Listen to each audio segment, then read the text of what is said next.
Maggie Caldwell slammed $28 on the auctioneer's table with a hand that hadn't stopped shaking since the funeral, and every man in that barn turned around to stare at her like she had lost her mind along with her husband.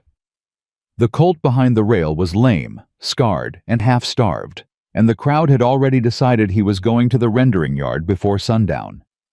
She didn't look at any of them. She looked at that horse, and that horse looked back at her like he already knew she was the only friend he had left in the world. If this story already has your heart beating faster, please subscribe to our channel and follow along all the way to the end. Because what happens next took 20 years and broke every rule those ranchers thought they knew. Drop your city in the comments below, because I want to see just how far this story travels. The summer of 1882 hit Willow Creek County like a punishment. The heat came early and stayed mean, baking the earth into plates of cracked clay, curling the grass at the roots, turning the creek down near the Hollis property into a thin brown thread that cattle waded through belly deep just to wet their tongues.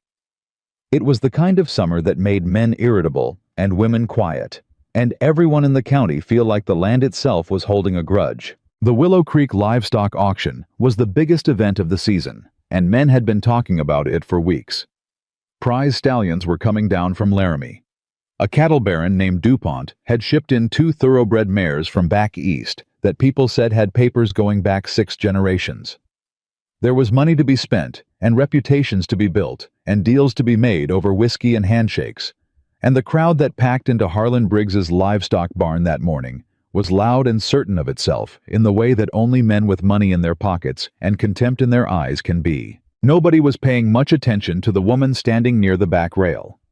That was nothing new for Margaret Caldwell. People had been not paying attention to her for the better part of 3 years, ever since her husband Robert died of a fever that came on fast and left faster, taking him in 6 days and leaving her with 50 acres of thin-soiled rangeland, a barn that had been losing a fight with gravity for a decade, 2 mares that were past their best years, a milk cow named Bess, and debt that she never spoke about to anyone, because speaking about it made it more real than she could afford for it to be. She was 32 years old.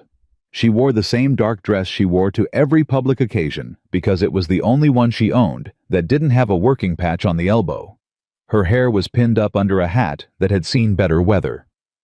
She had ridden 6 miles that morning on the older of her 2 mares, arriving before the auction started, positioning herself where she could see the pens. She hadn't come for the thoroughbreds from back east. She had come because of a rumor she'd heard from old Elias Crow at the feed store 2 weeks before, spoken low and offhand like it wasn't worth much attention, the way people spoke about things they'd already decided didn't matter. "Briggs got a young colt in," Elias had said, stacking grain sacks without looking up. "Found him out near the Tanner spread after those folks moved on. Colt took some kind of injury last fall. Back leg healed wrong. Briggs figures he'll sell for scraps or render him out, one or the other." Maggie had been quiet for a moment. "What kind of colt?" Elias shrugged. "Sorrel. Young. Maybe 2 years off. Would have been something, they say, before the leg. Now he's just a problem nobody wants to deal with." She'd thanked him and walked home and spent 2 weeks thinking about it. She had $28. It was almost every liquid dollar she had in the world. The rest of what she owned existed in land and animals and tools and the quiet, relentless labor of her own 2 hands, none of which could be easily converted into the cash she needed to keep paying interest on the note that the Cattleman's Merchant Bank held on her property, a note she'd been managing by selling eggs and the occasional hay cut, and taking in mending work from 3 families on the eastern edge of the county.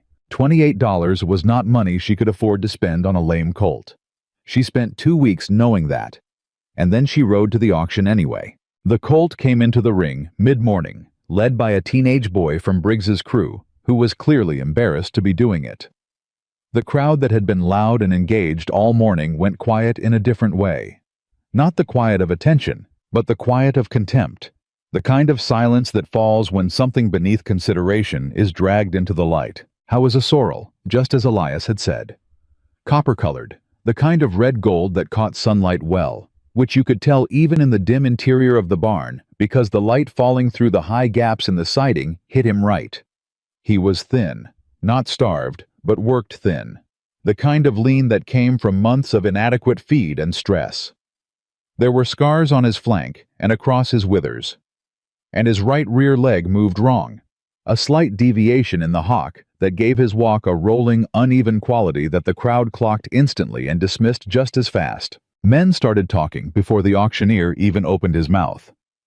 "Put him down and be done with it. Rendering yard'll give you more than he's worth in here. Who brought this sorry thing in, wasting everyone's time?" The auctioneer, a heavy-set man named Cal Prescott, who'd been running auctions in the county for 15 years, looked at the colt with the expression of a man doing an unpleasant duty. "We got here a young sorrel colt," he said, pitching his voice flat and efficient, none of the showmanship he used on animals people actually wanted. 2 years, give or take. Some history of injury to the right rear hock. He's quiet, no vices we've seen. We'll start the bidding at $5, someone called out from the left side of the barn, and people laughed, because $5 for a horse of any kind was an insult price. The kind of offer you made to end a conversation, not start one. Maggie raised her hand. $28. The barn went completely, totally silent. Then somebody laughed. One man, and then another. And then it was spreading across that crowd like fire through dry grass, the laughter of men who have found something they consider ridiculous and cannot help themselves. Cal Prescott squinted at her from his platform. "Ma'am, did you say 28? "I did," Maggie said. Her voice was level. She had practiced keeping it level. More laughter. A man 2 rows ahead of her turned around. She recognized him. Hector Gaines, who ran cattle on 400 acres east of town. And he looked at her with the particular expression of a man who thinks he is being kind, when he is only being condescending. "Mrs. Caldwell," he said, "that horse can't work. That leg'll never hold up under a rider, never mind a load. You'd be feeding him for nothing." "I appreciate your concern, Mr. Gaines," she said. He waited, like he expected more. She didn't give him more. From the back of the barn, someone she didn't see called out, "Let the widow have him. Give her something to cry over besides that dirt farm of hers." And the laughter that followed that was the crueler kind, the kind with teeth, and Maggie felt it land on her, but she did not let it move through her. She had learned, these 3 years, to let certain things pass over her like weather. You didn't argue with weather. You just stood through it and kept standing. Cal Prescott looked around the room, gave the crowd a moment to produce a competing bid out of either genuine interest or spite, and when nobody offered one, he brought his gavel down. "Sold to Margaret Caldwell, $28. There was a final ripple of amusement through the crowd, the satisfaction of a joke completed, and then people turned back to the real business of the day and forgot her entirely. Which was, Maggie thought, as she made her way to the pen, where the boy still held the colt's lead, exactly how she preferred it. She stopped outside the rail and looked at him. How was watching her? Not the skittish, sideways watching of a horse that has learned people mean pain. She knew that look, had seen it on animals that had been handled wrong. But a direct, steady regard, the dark eyes calm and curious. When she stepped closer, he didn't pull back. He put his nose toward her hand and breathed in slow, investigating without fear. "All right," she said quietly, to him alone. "Let's go home." The boy handed her the lead without a word, and she walked the colt out of that barn into the summer heat. And she did not look back at the crowd, or at Hector Gaines, or at Cal Prescott on his platform, because there was nothing behind her that she needed. She named him Guardian on the ride home. She wasn't sure where the name came from exactly. It came the way the right words sometimes came. Not thought, just arrived. He walked beside her mare on the long road back to her property, that uneven gate-keeping rhythm with the dry crunch of the road, and she watched him move and thought about what she had seen in that barn that no one else had bothered to look for. She had grown up around horses. Her father had kept them, had talked about them the way some men talked about scripture, with the conviction of a man who believed there was truth in what he studied if you looked long enough. He had told her once, when she was about 9 years old, and had just watched him pass on a fast, flashy stallion in favor of a plain, heavy-boned gelding that nobody else wanted. "Maggie, any fool can see speed. It takes patience to see character." She had thought of that when she looked at this colt. The leg was damaged, That was true. There was no denying it, and she wasn't going to try. He would never be a riding horse. Not the kind men used for ranch work or cattle driving, or any of the heavy, daily labor that working ranches demanded. That was simply a fact of his body, and facts were things you worked with, not against. But his eyes were something else. She had watched horses in distress her entire life. Animals that screamed and kicked and threw themselves against gates when the noise got too loud or the crowd got too close. Animals that went sideways in their minds under pressure and came back from it changed and diminished. She had watched that happen to good horses with good bloodlines, animals that were fast and beautiful and worth a great deal of money, turned into problems nobody knew how to solve because they couldn't manage what fear did to them. This colt had stood in that barn while men laughed and strangers shouted, and the room was full of noise and animal smell and chaos, and he had not panicked. Not once. He had watched everything with those calm, dark eyes, and he had been afraid. She could feel that he'd been afraid. She wasn't pretending otherwise. But the fear hadn't taken him over. He had held himself inside it. That was not a small thing.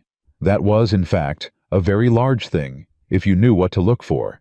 She had known what to look for.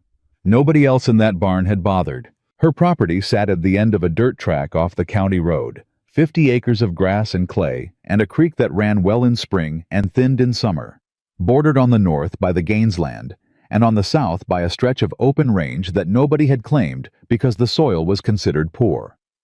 The barn was, as she privately acknowledged, losing the argument with time.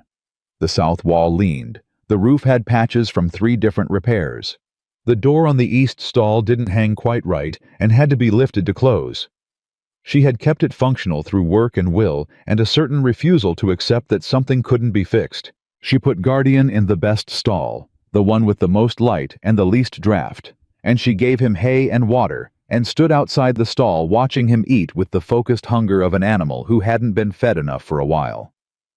"You're going to hear a lot of opinions about what you're worth," she told him.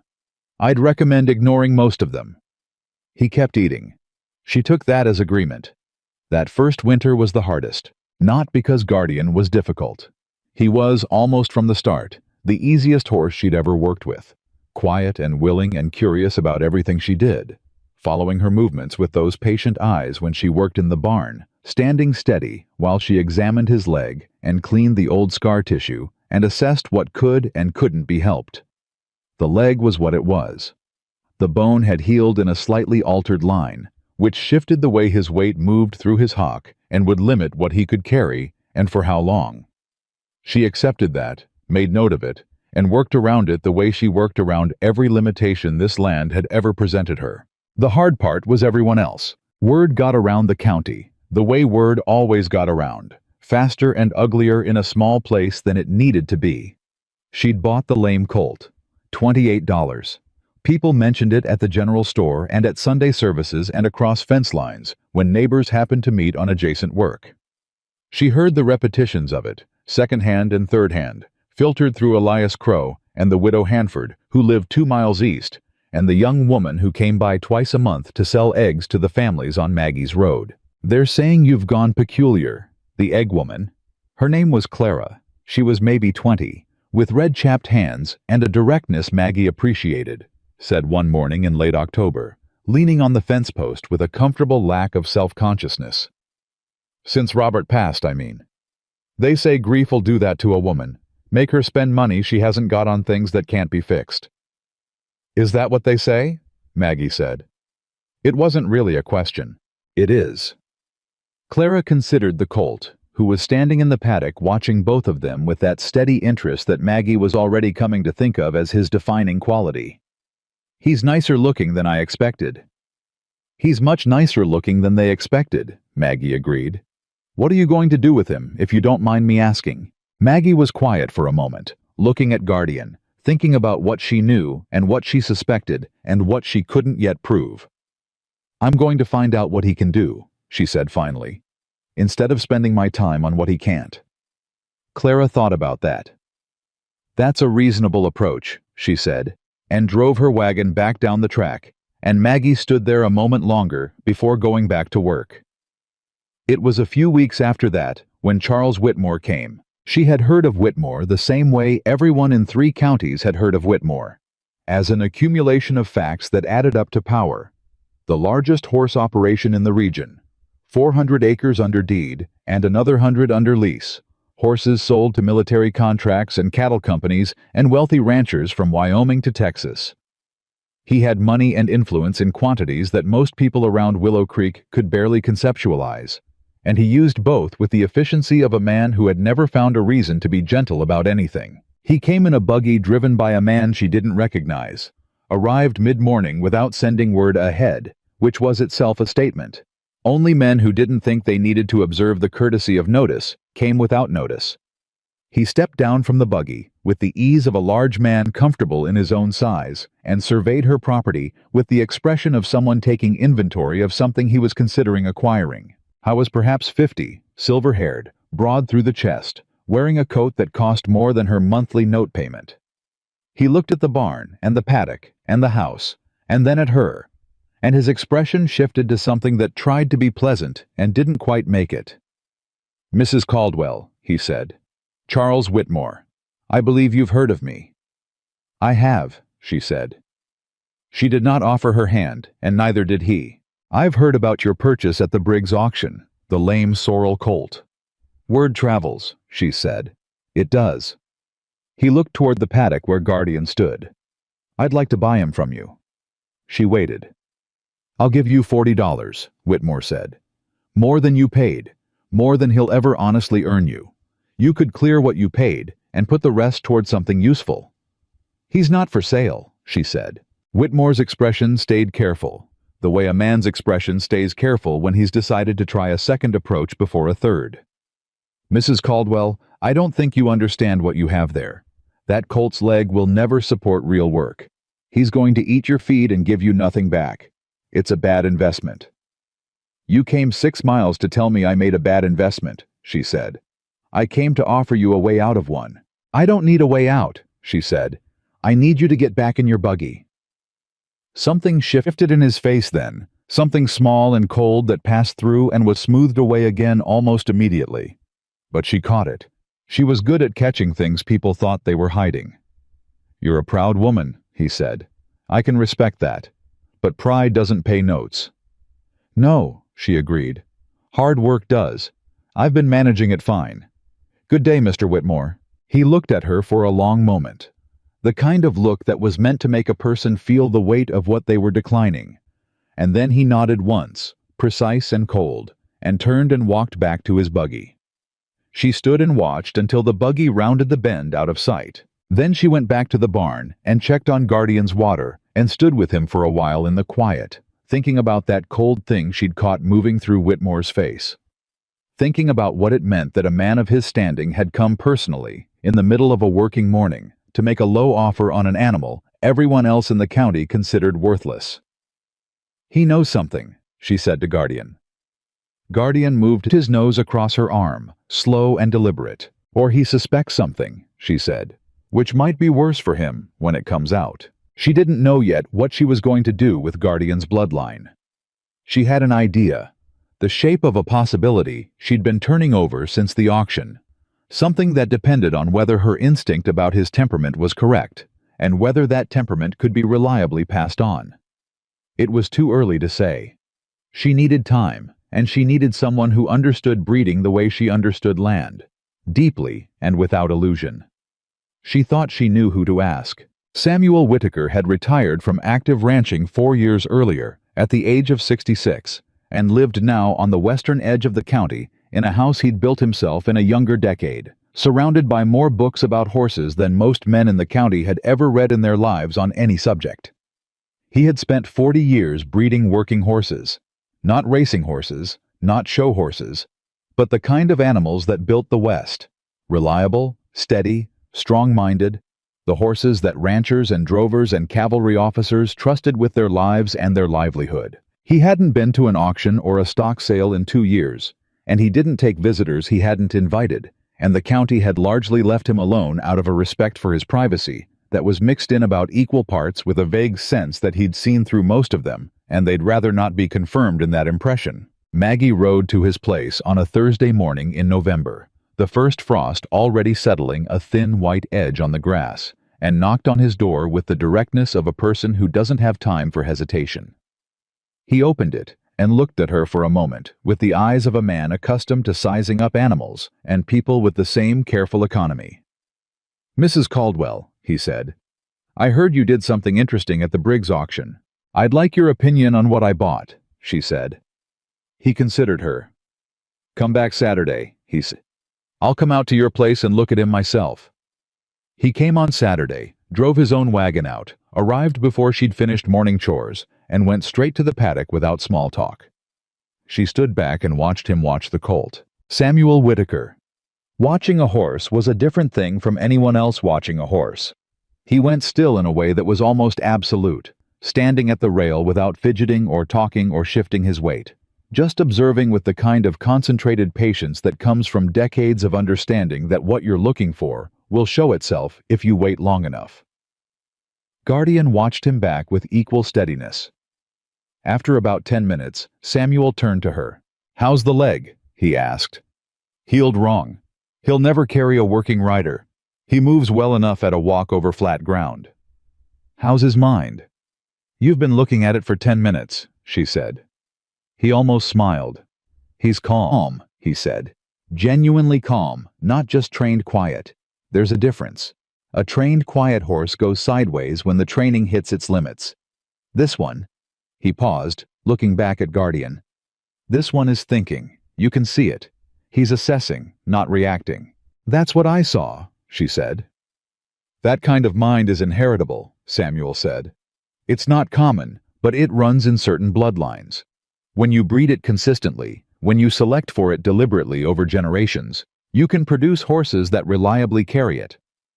Working horses with that disposition, calm under pressure, steady in crisis, trainable under difficult conditions, are worth 10 times what a fast horse is worth to the men who actually depend on animals to live." He turned and looked at her directly. "You're thinking about breeding him." "I'm thinking about it," she said. "It'll take years before you see results, real results, the kind you can sell." "I know. People will think you're foolish for that entire time." "They already do," she said. "I've stopped noticing." He looked at her for a long moment. Then he nodded. One clean, decisive nod. The kind that meant he'd made up his mind about something. "All right," he said. "Here's what I know about lines that carry temperament. Let's talk." They stood at that paddock rail for 2 hours, Samuel talking and Maggie listening and asking questions. The kind of detailed, specific questions that told him she was serious and paying attention, and would remember what he said and use it. He talked about selective breeding and the patience it required, and the mares to look for. Not the fastest, not the prettiest, but the ones with the eyes that watched you steady, and the bodies built for endurance over speed. He talked about what to look for in the offspring, and how long it took to establish a line, and what the markers were that told you the temperament was passing through. When he finally got back in his wagon to leave, he paused. "Mrs. Caldwell," he said, "Whitmore's going to come at you." "He already has," she said. Samuel's expression didn't change, but something behind it did. He'll come again. He knows what a horse with that disposition is worth to working ranchers, even if he pretends otherwise. He won't want you establishing a line he doesn't control." "He can want whatever he likes," Maggie said. "Yes," Samuel said. "He can. Just know what you're holding on to." He looked at Guardian one last time. "That horse is not a mistake," he said. "That horse is an argument the world hasn't heard yet." He clicked his tongue at his horse and drove away down the track. And Maggie stood in the cold November morning and watched him go, and felt something settle in her that had been unsettled since the auction day. Not certainty exactly, because she had learned long ago that certainty was a luxury that didn't survive contact with real work, but conviction. The conviction that she was right, that she had seen something true when she looked at this colt in that barn, and that the seeing of it was going to mean something, even if it took years to prove. She turned back to Guardian. He was watching her with those steady dark eyes. "All right," she said. "We've got work to do." The first winter was the hardest. The second was merely difficult. And the third was the year things started to change, slow as the shift from brown grass to green, so gradual you almost missed it until you turned around and saw how far you'd come. The first mare Maggie bred to Guardian was a gray named Patience. She had bought Patience the previous spring from a family moving east. People who were done with the West and willing to sell everything they owned for less than it was worth just to be gone from it. The mare was 7 years old, plain-faced, wide through the chest, not the kind of animal that turned heads at auction. But she moved with a ground-covering steadiness that Maggie had watched for 20 minutes before making her offer. And her eyes had that same quality she'd first seen in Guardian. Watchful, calm, assessing without panic. She had paid $14 for her. People thought that was almost as funny as the Colt. The breeding happened in early spring of 1883, and then came the waiting, which was its own kind of work. The daily attention to Patience's condition, the adjustment of her feed, the watching for problems, the long quiet months of hope that nobody else could see or measure or put a dollar value on. Maggie did not speak about it to anyone except Samuel Whitaker, who came by twice that spring and once in early summer, and stood at the paddock rail the way he always did, watching and thinking and saying very little until he had something worth saying. "She's carrying well," he said on the summer visit in June, the heat already building toward the punishing temperatures that would define the next 2 months. "She is," Maggie said. "How's your feed situation?" "Tight," she said, because it was. The hay she'd put up the previous autumn was drawing lower than she'd planned, and she'd had to spend money she hadn't quite budgeted on a second cutting from the Linden farm 2 miles south. She told Samuel the number and watched him absorb it without commentary, which she appreciated. He wasn't the kind of man who told you what you already knew about your own difficulties. "You heard Whitmore expanded his operation," he said instead. "I heard. Bought out the Carver lease. Puts him up against your northern fence line." She had heard that too. She'd stood at her northern fence 2 days after she heard it and looked at the land on the other side, which was Gaines' land technically, but now apparently of interest to Whitmore's growing operation. And she had thought about that cold thing she'd seen move through Whitmore's face the day he came to buy Guardian, and she had come to a conclusion she didn't particularly like, but wasn't going to pretend away. He was positioning himself, not urgently, not with the visible aggression of a man who was in a hurry, but with the patient expansion of someone who had a plan that extended past the current season and who expected, in the ordinary course of events, to have whatever he eventually decided he wanted. "He's not going to stop trying to acquire this bloodline," Samuel had said on his last visit. "The question is, what shape the trying takes." She had thought about that for 3 months now. She didn't have an answer that satisfied her. She had work instead, and work was what she returned to every morning, regardless of what she was thinking about while she did it. The foal came in late October. She was there for it, as she was there for everything on this property that mattered. Present, awake at the wrong hour, hands useful. It was a long night and a hard delivery, and she thought twice that she might lose one or both of them, and each time she pushed that thought down and did the next practical thing, because there was no space on a working ranch for the paralysis of fear. You moved forward. You did the next thing. You stayed in your body and your hands and let your mind solve problems instead of imagining disasters. The foal was a colt, dark bay, with a white sock on his left front foot. He stood up within the hour, wobbling and determined, and went straight to his mother with the focused urgency of a creature who knew exactly what it needed. Maggie sat on a hay bale and watched him, and felt something she hadn't let herself feel since before Robert died, since before the auction, since before the note and the debt and the years of standing in her own county as the woman everyone pitied or laughed at or forgot. She felt right, not triumphant, not vindicated, just right, in the deep, quiet way of a person who has trusted their own judgment against considerable opposition and has arrived at the first real evidence that they were not wrong. She named the Colt River. She told no one except Samuel, who came to see him 3 weeks later and stood very still at the stall for a long time.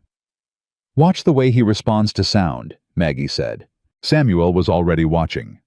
He'd knocked his knuckles against the stall post, a sharp sudden sound, and the foal had startled. Of course, because he was young and startling was appropriate, but then settled almost immediately, oriented on the source of the sound with curiosity rather than flight, and went back to what he was doing. "That's his father's mind," Samuel said. "That's what I thought," she said. "You were right to be careful about who sees this yet. How long do I have before Whitmore figures out what I'm building?" Samuel was quiet for a moment. "He may already suspect. The question is whether he thinks you're far enough along that he can't undercut you by simply waiting you out. If he believes you'll fail before this Colt is old enough to prove anything, he'll wait. If he thinks you're going to succeed, then he'll move sooner," she said. "Yes." She looked at River, who was looking back at her with those wide, calm eyes that were already so much like his father's that it made something catch in her chest. "Then I need to move faster," she said. The next 18 months were the hardest work of her life. She was already working at the edge of what one person could physically sustain, and she pushed past that edge on a regular basis that would have alarmed anyone watching closely, which nobody was, because she had learned to look capable, whether she was or not. She expanded the breeding program deliberately, the way Samuel had advised. Not fast, not with the flashy ambition that drew attention, but steadily, selecting mares with patience and precision, turning down animals that looked good on the surface because something in their eyes or their response to pressure told her what she needed to know about their character. She took on 2 additional mares over the winter of 1884, both purchased from circumstances rather than auctions. One from a family losing their land to debt, another from a rancher who was downsizing and needed cash faster than he needed horses. Neither cost much. Neither looked like much. Both had the qualities she was selecting for. Clara, the egg woman, had by now become something more consistent in Maggie's life. She stopped by twice a week, nominally to trade eggs for hay, in practice to talk in the direct, unsentimental way she had that Maggie found deeply restoring after days of her own company. Clara had a sharp mind and a gift for absorbing information without editorializing about it, which was rarer than most people recognized. 3 mares now, Clara said one cold February morning, leaning on the paddock fence watching Guardian move through his daily exercise. "People are starting to wonder if you know something they don't." "People have been wondering that since I bought him," Maggie said. "This is different wondering," Clara said. "Before it was amused wondering. Now it's got some edge to it." She paused. "Whitmore asked about you at the general store last week." Maggie looked at her. "What did he ask?" "Asked Elias how your place was holding up, whether you'd had any trouble with the fence line this winter, whether you were selling anything." Clara's voice was carefully neutral. "Elias told him you seemed to be doing fine." "Bless Elias," Maggie said. "Whitmore smiled and bought his flour and left," Clara said. But it wasn't a comfortable smile. It was the kind of smile men put on when they're thinking about something they're not saying. Maggie was quiet for a moment. "When does Whitmore's note on the Carver property come due?" Clara blinked at her. "I didn't know you'd looked into that." "I look into things," Maggie said, "when they seem relevant." "March, I think, or April." Clara studied her. "What are you thinking?" "I'm thinking that a man who is expanding his operation on borrowed money is a man who needs returns on a shorter schedule than he might pretend," Maggie said. "I'm thinking that if he's counting on acquiring my bloodline as part of how that works out, then the timeline matters to him more than he's letting on." Clara was quiet for a moment. Then she said, "Maggie, be careful." "I'm always careful," Maggie said. "No," Clara said, with the directness that was her best quality. "You're always brave. That's not the same thing." It was in March of 1885 that the first real trouble came. She found the gap in her north fence on a Monday morning, the kind of break that didn't happen by accident.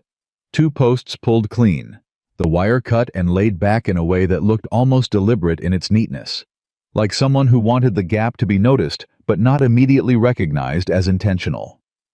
3 of her horses had wandered through before she found it, including one of the new mares who was 6 months into a breeding. She spent most of the day in the cold, finding them and bringing them back, and checking the mare for stress injury and repairing the fence herself, because she couldn't afford to hire someone to do it. She said nothing to anyone about what she thought had caused it. She repaired the fence and did a slow, thorough walk of her entire fence line over the next 2 days, checking every post and every stretch of wire, and found 2 other places where the posts had been worked. Not broken, not yet, but loosened in ways that suggested someone had been testing what would give. She told Samuel on his next visit. He listened without interrupting. When she finished, he was quiet for a moment. "Have you got any proof of who?" he asked. "Nothing I could take to anyone," she said. "Then don't," he said. "Not yet. Fix it, watch it, and don't let anyone know you're watching." He looked at her. "And document everything, every date, every break, every repair. Write it down." "Why?" "Because someday you may need to show a pattern," he said. "And a pattern needs dates." She started keeping a journal that week. A plain, cloth-covered book she kept in the house, entries short and factual. Fence breaks, dates, what she found and where, the cost in time and money of each repair. She also began keeping records of her breeding program more formally, the kind of documentation that showed the lineage and dates and outcomes of every pairing she made, the record of a deliberate, considered operation, rather than the random luck people assumed governed what happened on her property. It was the kind of record-keeping that would matter later. She didn't know yet how much. The fence trouble continued through spring. 3 more breaks, each slightly different in character. Sometimes the posts, sometimes the wire. Once a gate latch that had been worked until it could be pushed open from the outside. Each time she found it, fixed it, documented it, said nothing in public. And in May of 1885, River proved something. She hadn't planned to show him to anyone yet. He was still young, not quite 2.5, and she had been careful about his training, starting slow and light, building confidence before asking for effort, letting his character develop at its own pace, rather than pushing for a result she could display. But on a Thursday morning when she was working him in the paddock on a long line, running him through basic transitions and watching how he handled direction changes, Tom Garrett came by. Garrett ran a mid-sized cattle operation 8 miles south, one of the working ranchers who'd been a neighbor in the county for 15 years without being either friend or enemy. He came over the fence line on horseback, apologizing for the intrusion, needing to know if she'd seen any stray cattle on her south pasture. She hadn't, told him so, and he was turning to go when River did something that stopped him. One of her barn cats had shot out from under the fence rail directly into River's path with that sudden, violent dart that cats produced without warning. Any young horse, any normally reactive animal, would have shied violently, thrown his head up, spun sideways, spooked forward on the line. River startled, a quick, sharp hesitation, his weight rocking back. And then he gathered himself and stood, looked at the cat, blew a long breath out through his nose, and waited. Garrett had pulled up his own horse and was watching. "That's an interesting young horse," he said, carefully. "He's got a good mind," Maggie said, equally careful. "He guardians?" She looked at him. In the county's currency of information, this question had a weight to it. "First foal," she said. Garrett was quiet for a long moment, the kind of quiet where something was being calculated behind steady eyes. "I've got 3 good riders on my crew," he said finally. "Hard men, careful with animals. The kind of work they do, they need a horse that won't blow up on a bad day." He paused. "When you're ready to talk about selling offspring, I'd be first in line." Maggie kept her voice level. "That might be a while yet. Whenever you're ready," he said. "I'll wait." He touched his hat and rode south. She waited until he was out of sight, and then she exhaled very slowly, because Tom Garrett was not an excitable man. Tom Garrett was not the kind of person who got interested in something before it was worth being interested in. He had watched a young, unfinished horse manage a sudden fright with composure, and he had made a considered request. The kind of request that came from a man who understood what he was looking at. She went back into the barn and stood next to Guardian's stall and put her forehead against the cool wood of the post. "You hear that?" she said quietly. Guardian shifted his weight, put his nose near her shoulder. "That's the first one," she said. "That's the beginning." She gave herself 1 minute. Exactly 1. She was not a woman who took long pauses in the middle of working days. And then she straightened up and went back to her records and wrote down everything that had happened, and what Tom Garrett had said, and the date.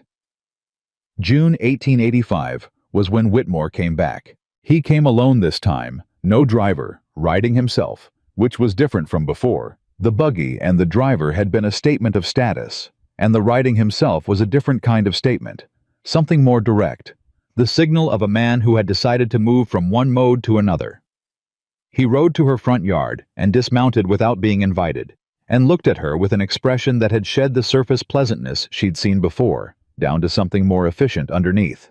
"I'm going to offer you $200, he said, "for the Colt and his first offspring and the exclusive rights to his bloodline." Maggie looked at him. $200 clears your banknote with interest and leaves you money besides, he said. "I know what you owe. I know what you've got. And I know that a woman running this operation alone on this land is one bad season from losing everything she's put into it." "You've been inquiring about my finances," she said. "I've been paying attention," he said, "the way any serious businessman does. The way any man does when he's trying to find the right handle on something that doesn't belong to him," she said. His jaw tightened, just slightly. "This is a fair offer. It's more than fair, given your situation." "My situation," she said, "is that I have something you want badly enough to come back twice and research my bank records and cut my fence line 3 times in the last 2 months. The silence that followed, that was of a very particular quality. Whitmore's face went still. Not surprised. He was too experienced for visible surprise. But recalibrated. The way a man's face recalibrated when something he thought was unknown turned out to be known. "That's a serious accusation," he said. "It's an observation," she said. "I haven't accused anyone of anything. I've been keeping records." They looked at each other. $200, he said again. His voice was flat now. The pleasantness was entirely gone. "No," she said. "You're making a mistake." "That's what everyone said when I paid $28 for a lame colt," she said. "I've gotten comfortable with that assessment." He mounted his horse with the controlled movements of a man managing his own anger, and he looked down at her from the saddle with an expression that was no longer trying to be anything at all. "You're going to find," he said, "that this county has a way of making things difficult for people who turn down reasonable offers."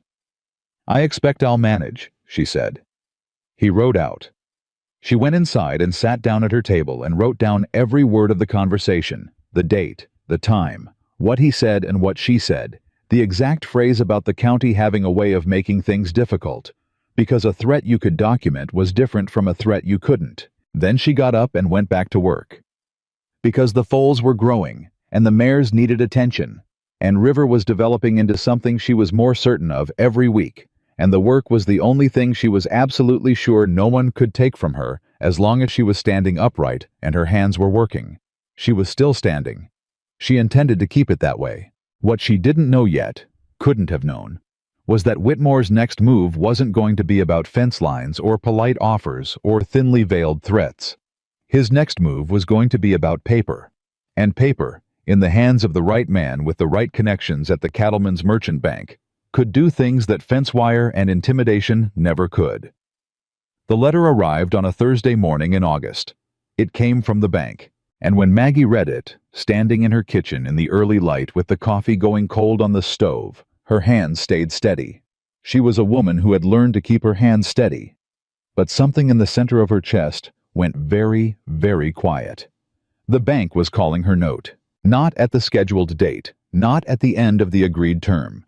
Now, immediately. Citing a clause she'd signed 4 years ago and barely understood at the time, a paragraph buried in the original contract that gave the bank the right to demand full repayment. If in their assessment, the collateral property had declined in value, or the borrower's ability to maintain payments was in question. 90 days. She had 90 days to pay the full outstanding balance or surrender the property. She set the letter down on the table. She picked up her coffee. It was cold. She drank it anyway. Then she put on her boots and walked to the barn and stood with Guardian in the early morning quiet. And she thought about everything she knew and everything she didn't, and everything that was going to have to happen in the next 90 days. If she was going to keep this land, this bloodline, This thing she had built out of $28 and 3 years of work that no one had believed in. "All right," she said. Guardian looked at her. "All right," she said again, quieter. "We're not done yet." 90 days was not enough time. Maggie knew that before she finished the coffee. The outstanding balance on the note was $214, a number she knew without looking at the paperwork because she had been living with it the way you live with a stone in your boot, aware of it every step, adjusting your weight around it without ever quite forgetting it was there. $214 in 90 days, when her entire liquid cash was $11 and some change, when her income came in the slow, seasonal rhythms of a breeding operation that hadn't yet produced animals old enough to sell at the price they were worth. She could not pay it. Not through ordinary means. Not through the work she already had. She sat with that fact for exactly as long as she could afford to sit with it, which was about 4 minutes, and then she got up and started thinking about what she could do instead. The first person she went to was Samuel. She rode to his place that same afternoon. Thursday, August, still pressing heat down on everything, and she told him about the letter without preamble or emotion, just the facts in the order they mattered. He listened the way he always listened, completely, without interrupting, without the reflexive reassurances that most people reached for when they didn't know what else to offer. When she finished, he was quiet for a moment. Then he said, "Who holds the note?" "Cattlemen's Merchant Bank. Harlan Briggs sits on their board." Something shifted in Samuel's expression. "Briggs," he said. "The same man who ran the auction where I bought Guardian," she said. "I know who Briggs is," Samuel said. He was quiet again, but this was a different kind of quiet. Working quiet. The quiet of a man assembling pieces into a shape. "The clause they're using. Did you keep a copy of the original contract?" "I kept everything," she said, "including the specific paragraph and the date I signed it." He looked at her with the particular expression he sometimes got, a mix of appreciation and something almost like relief, like a man who had been hoping something would be true and found that it was. "There's a lawyer in Cheyenne," he said. "Name of Arthur Penn. He spent 6 years working land rights cases before he moved his practice west. He doesn't take every case that walks in, but he takes the ones that interest him." A pause. "This might interest him." "I can't pay a lawyer," she said. "He sometimes works on contingency for cases he believes in," Samuel said. "I know him. I'll write a letter today. You'll ride to Cheyenne before the week is out." She almost said something about the cost of the trip and the days she couldn't afford to lose from the ranch. And then she looked at Samuel's face and understood that this was not the moment for that particular accounting. "All right," she said. "In the meantime," Samuel said, "you need to move forward with River. Don't wait. Tom Garrett made you an offer. Go back to him. Not asking for charity, not explaining your situation, just telling him River is available and the price. He's not fully trained yet." "He's trained enough," Samuel said. "And Garrett knows enough to see what he's buying. Let him see it." He fixed her with the steady look he used when he wanted to make sure something landed. "Maggie, you cannot fight this on one front. You fight it on every front you've got at the same time with everything you have. That's the only way." She rode home in the early evening with the weight of the next 90 days arranged in her mind like a list of things to carry. Heavy but finite, one after another. She wrote to Garrett that night. Plain and direct. River was available for sale. Here was the price. Here was what he was getting for it. $60. It was more than Garrett might expect to pay for an unfinished young horse, and it was exactly what she needed it to be, because she had learned that people paid what things were worth when you presented them without apology. Garrett's reply came back in 3 days.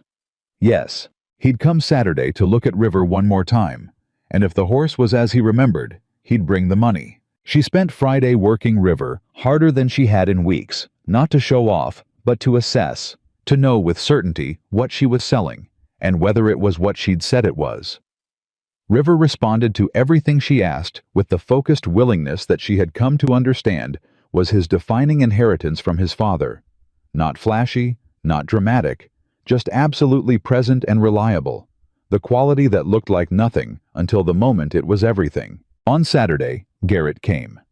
He watched River for 40 minutes, asking Maggie to put him through various things, watching how he handled the unexpected, the sudden, the uncomfortable.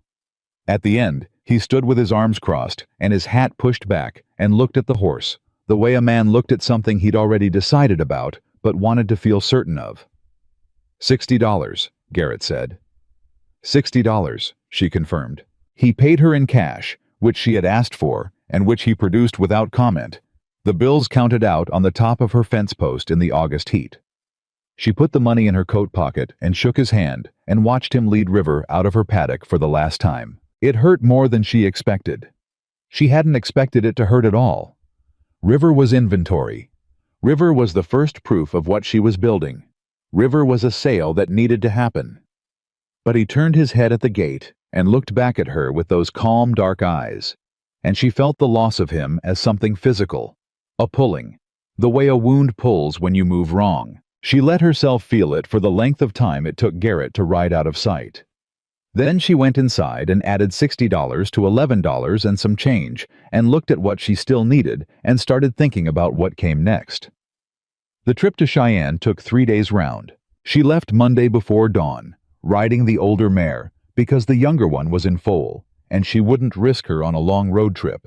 And she arrived in Cheyenne by Tuesday evening with dust on every surface of her, and the particular exhaustion of long solitary riding behind her, and Samuel's letter in her coat, and her documentation folded careful and flat in the bag she carried over her shoulder. Arthur Penn's office was above a dry goods store on the main street. He was younger than she'd expected from the way Samuel described him. Perhaps 40, dark-haired, with the compact, contained energy of a man who thought faster than he moved. He read Samuel's letter first, then looked at her across his desk, and she had the distinct impression of being assessed in the same quick, thorough way that Samuel assessed horses. "Show me the original contract," he said. She put it on the desk. He read for a long time. She sat quietly and let him read, because interrupting a lawyer reading a document you needed him to understand was the kind of impatience she couldn't afford. After a while he sat back and tapped the paper with 2 fingers. "This clause," he said. "It's written broadly. Broadly enough that a sympathetic judge might find it unconscionable in its application. That is, if a bank calls a note using this language without documented evidence of actual default or genuine risk to the collateral, there's an argument that the call is improper. Particularly," he picked up the contract and read the specific language again, "particularly given that the clause doesn't define what constitutes a decline in property value or a question of payment ability. That ambiguity cuts both ways." "Meaning?" she said. "Meaning it gave the bank flexibility when they wrote it," he said. "But it also gives us flexibility now. If you can demonstrate that your property has not declined in value, that in fact your breeding program represents an increase in the value of the collateral, and if we can show that your payment record has been consistent up to this call, then the bank's exercise of this clause becomes questionable." He paused. "What's your payment history?" "Perfect," she said. "Every payment, every due date, going back 4 years. I have the receipts." He looked at her. She put the receipts on the desk, organized by date, each one annotated in her handwriting with the amount and the method of payment. Penn looked at the receipts for a moment, and then looked at her, and something in his expression shifted. Not warm exactly. He didn't seem like a man who ran warm, but interested. Genuinely, professionally interested. "You've been keeping records," he said. "Since before I needed to," she said. "Tell me about Whitmore," he said. She told him everything. The first visit, the offer, her refusal. The second visit, the fence breaks, and the dates she'd documented them. The threat about the county making things difficult. She told him about Briggs on the bank's board, and the timing of the note call relative to Whitmore's second visit. She told him about Tom Garrett and the $60 and what she'd had to sell to make partial progress on a debt that had been called without legitimate cause.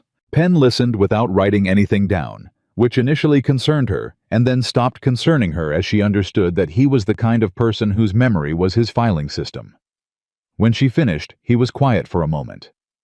"How much time do we have?" he said. 81 days, she said. "I'll need 2 weeks to draft what I need to draft," he said.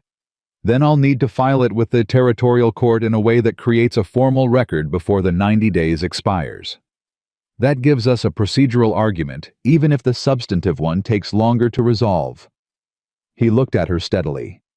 "I'll work contingency. If we win, my fee comes from any damages or recovered costs.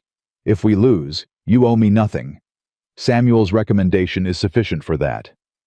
"I won't forget it," she said. "No," he said without sentiment. "I don't imagine you will." She rode back to Willow Creek with the particular lightness of a person who has placed a bet she believes in but can't yet see the outcome of, a feeling she knew well because she had been living in it since the auction day. It wasn't confidence exactly.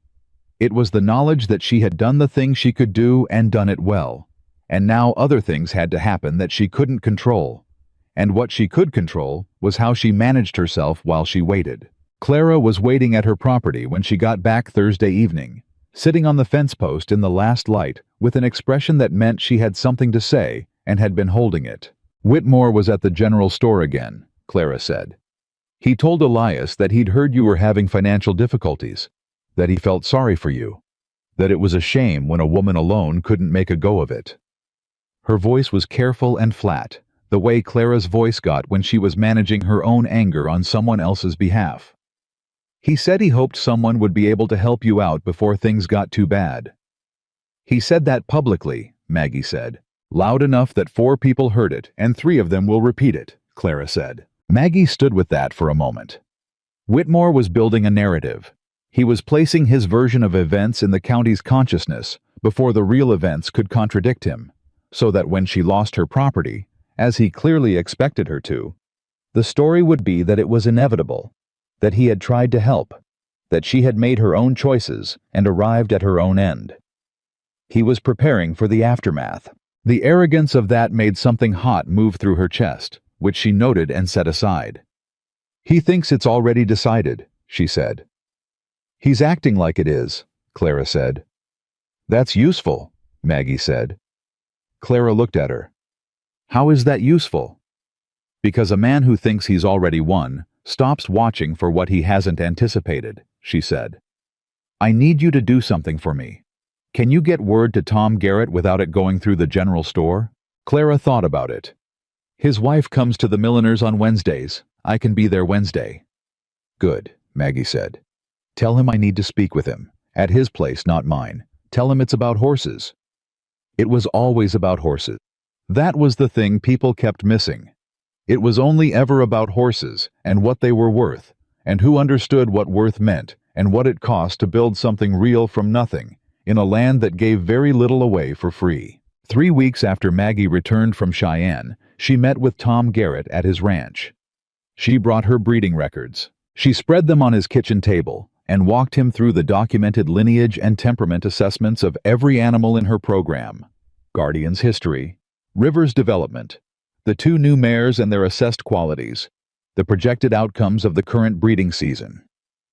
She spoke for 40 minutes in the plain, precise language of someone presenting a business case, because that was what it was, and she respected Garrett enough not to dress it up as anything else. When she finished, he sat back in his chair and looked at the papers. "River's the best young horse I've brought onto this property in 6 years," he said, "and I've paid a lot more than $60 for a lot worse." A pause. "How much are the bank and Whitmore into this?" She told him the truth. All of it. The note, the call, the lawyer, the timeline. She told him because she had come to understand, in 3 years of running a ranch alone, that the people worth keeping in your corner were the ones you trusted with the truth. And the test of who was worth keeping was whether the truth made them step back or step forward. Garrett listened. Then he said, "What do you need?" "Information," she said. "Who else in this county has bought horses that failed them this past 2 seasons? Names. I need to know who's been paying top dollar for flashy animals that turned out unreliable when conditions got hard. Because those men are my market, and right now they don't know it yet." Garrett was quiet for a moment. He had the look of a man working through a calculation. "Henderson lost 2 horses last spring on the mountain drive. Paid $400 each for them, Whitmore's stock, and they broke down in the high country when the trail got rough." He paused. Crawford had a problem with a stallion he bought at the Laramie sale. Paid $250. Horse can't handle cattle. Goes sideways every time. Crawford's been covering for it because he doesn't want to admit he got taken. Would either of those men talk to me? She said. Garrett looked at her for a long moment. Henderson might. He's not a man who holds grudges against the truth when it costs him money. Crawford, he considered. Crawford would rather die than admit he made a mistake in public, but he'd listen in private. Private is fine, she said. I don't need public, not yet. She rode home with 3 names in her mind, and a shape forming. Not quite a plan, more like the beginning of one, the way a plan felt before all its pieces were visible. She knew she needed allies in the county, not charity givers, but self-interested allies, men who had been hurt by the same system she was fighting, and who would benefit from what she was building, and who needed to understand that before the 90 days ran out. She needed them to understand it fast. The letter from Penn arrived 11 days later. He had filed a motion with the territorial court, challenging the bank's right to call the note under the contested clause, citing her perfect payment history and the documented increase in collateral value represented by her breeding operation. He had attached Samuel Whitaker's written assessment of the Caldwell bloodline, which described Guardian's progeny as representing a significant and measurable increase in property value. And he had filed it all in a way that created a formal legal record that the bank would have to respond to before proceeding. This doesn't guarantee the outcome, Penn wrote, in the clipped, unsentimental hand of a man who didn't believe in false comfort. But it changes the ground. The bank cannot simply proceed now without answering in court, which means they cannot move against your property within the 90 days without triggering a legal challenge they will have to defend publicly. This costs them time they may not have planned for. It may also cost them appetite. Banks do not generally enjoy judicial scrutiny of their lending practices. Maggie read the letter twice, standing in the kitchen, and then sat down carefully, the way you sat down when your legs had decided something before your mind did. She had bought herself time. Not safety, not resolution, just time. But time, in her experience, was the one resource that changed everything if you used it right. That was the week Elias Crow came to her. He came to her property, which he had never done in 4 years, arriving on a Tuesday morning without announcement, hat in hand, with the uncomfortable bearing of a man doing something he'd spent time arguing himself into. He was 60 years old, had run the feed store for 25 years, and was the kind of man who knew everything that happened in a county the way water knew the shape of the land it moved through. Not by trying, just by being present in the right places. I need to tell you something, he said, standing at her gate. And I need you to hear it knowing it cost me some sleep to come here. Come in, she said. He sat at her kitchen table and turned his hat in his hands and told her what he knew. Briggs and Whitmore had spoken 3 times at the bank in the weeks before the note call. He knew because he had been there, not eavesdropping, just present. His own store had accounts at that bank, and he'd been in Briggs's outer office waiting to discuss a refinancing when he'd heard voices through the door that wasn't fully closed. He hadn't heard everything, but he'd heard Whitmore say the words, "accelerate the note," and he'd heard Briggs say the words, "the clause is there for a reason." He'd said nothing for a month. "Why are you telling me now?" she asked. He looked at her. "Because Whitmore told my neighbor last week that Maggie Caldwell's land is as good as his already, and the way he said it." He stopped, started again. "I've known you since Robert was alive. You've never done an underhanded thing in your life, and that man is underhanded from the ground up, and I'm old enough that I'd rather lose a customer than carry a thing like this around." He put the hat on the table. "I'll say what I heard to whoever needs to hear it, in writing, if that's what's needed." Maggie sat with that for a long moment. The quiet in the kitchen was very complete. "Elias," she said, "do you understand what saying that publicly might cost you?" "I've thought about it," he said. "Whitmore spends a lot of money at your store." "He does," Elias said. "And there are other people who spend money at my store who would think more of me for telling the truth than he'd cost me by not spending his." He looked at her steadily. "Besides, it's the right thing, and I'm old enough that that still means something to me." She wrote to Penn that afternoon. She told him about Elias, what he'd heard, what he was willing to say. She asked Penn what that could mean, procedurally, for what they were already building. His reply came back 6 days later, and it was the first letter he'd written that had anything in it that could be called urgency. "This changes our position considerably," he wrote. "If Elias Crow will put what he heard in a sworn affidavit, we are no longer arguing that the note call was procedurally improper. We are arguing that it was the product of a deliberate conspiracy between a bank officer and a private party to use banking instruments to coerce a property transfer. That is a significantly more serious allegation, and it carries significantly more serious consequences for the people involved."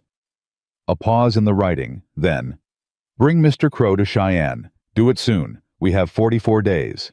44 days."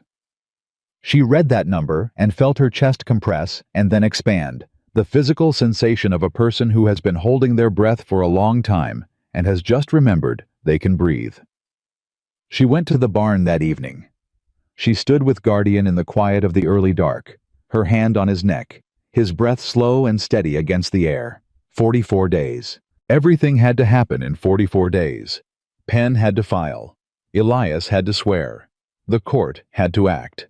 Whitmore and Briggs had to be confronted with a case they hadn't seen coming because they'd been so certain that what they were doing was invisible. And she had to hold this property together, these animals together, this breeding program together, through all of it, feeding and caring and working and watching the fence line and keeping her face calm in public and her mind moving forward in private, the way she had learned to do, the way 3 years of standing alone had taught her with a thoroughness that no schoolroom could have managed. She thought about Robert, briefly, the way she allowed herself to think about him sometimes.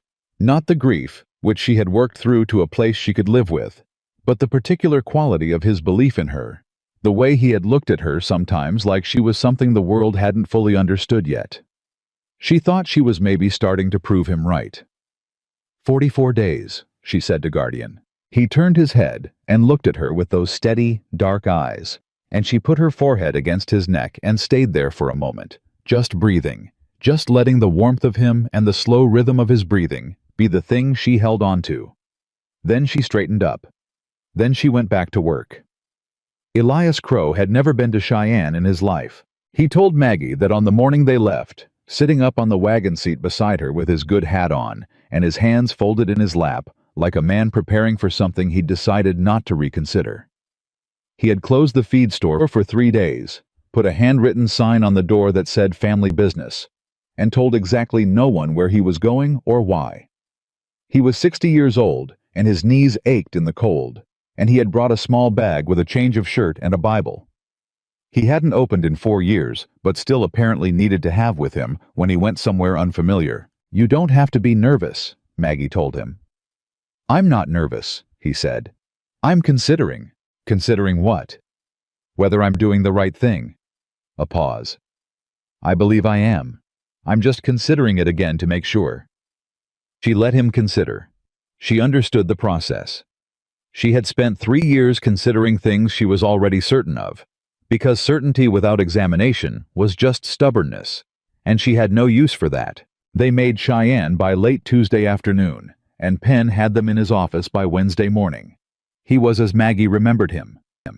Compact, quick, with the focused energy of a man who thought in straight lines and didn't appreciate detours.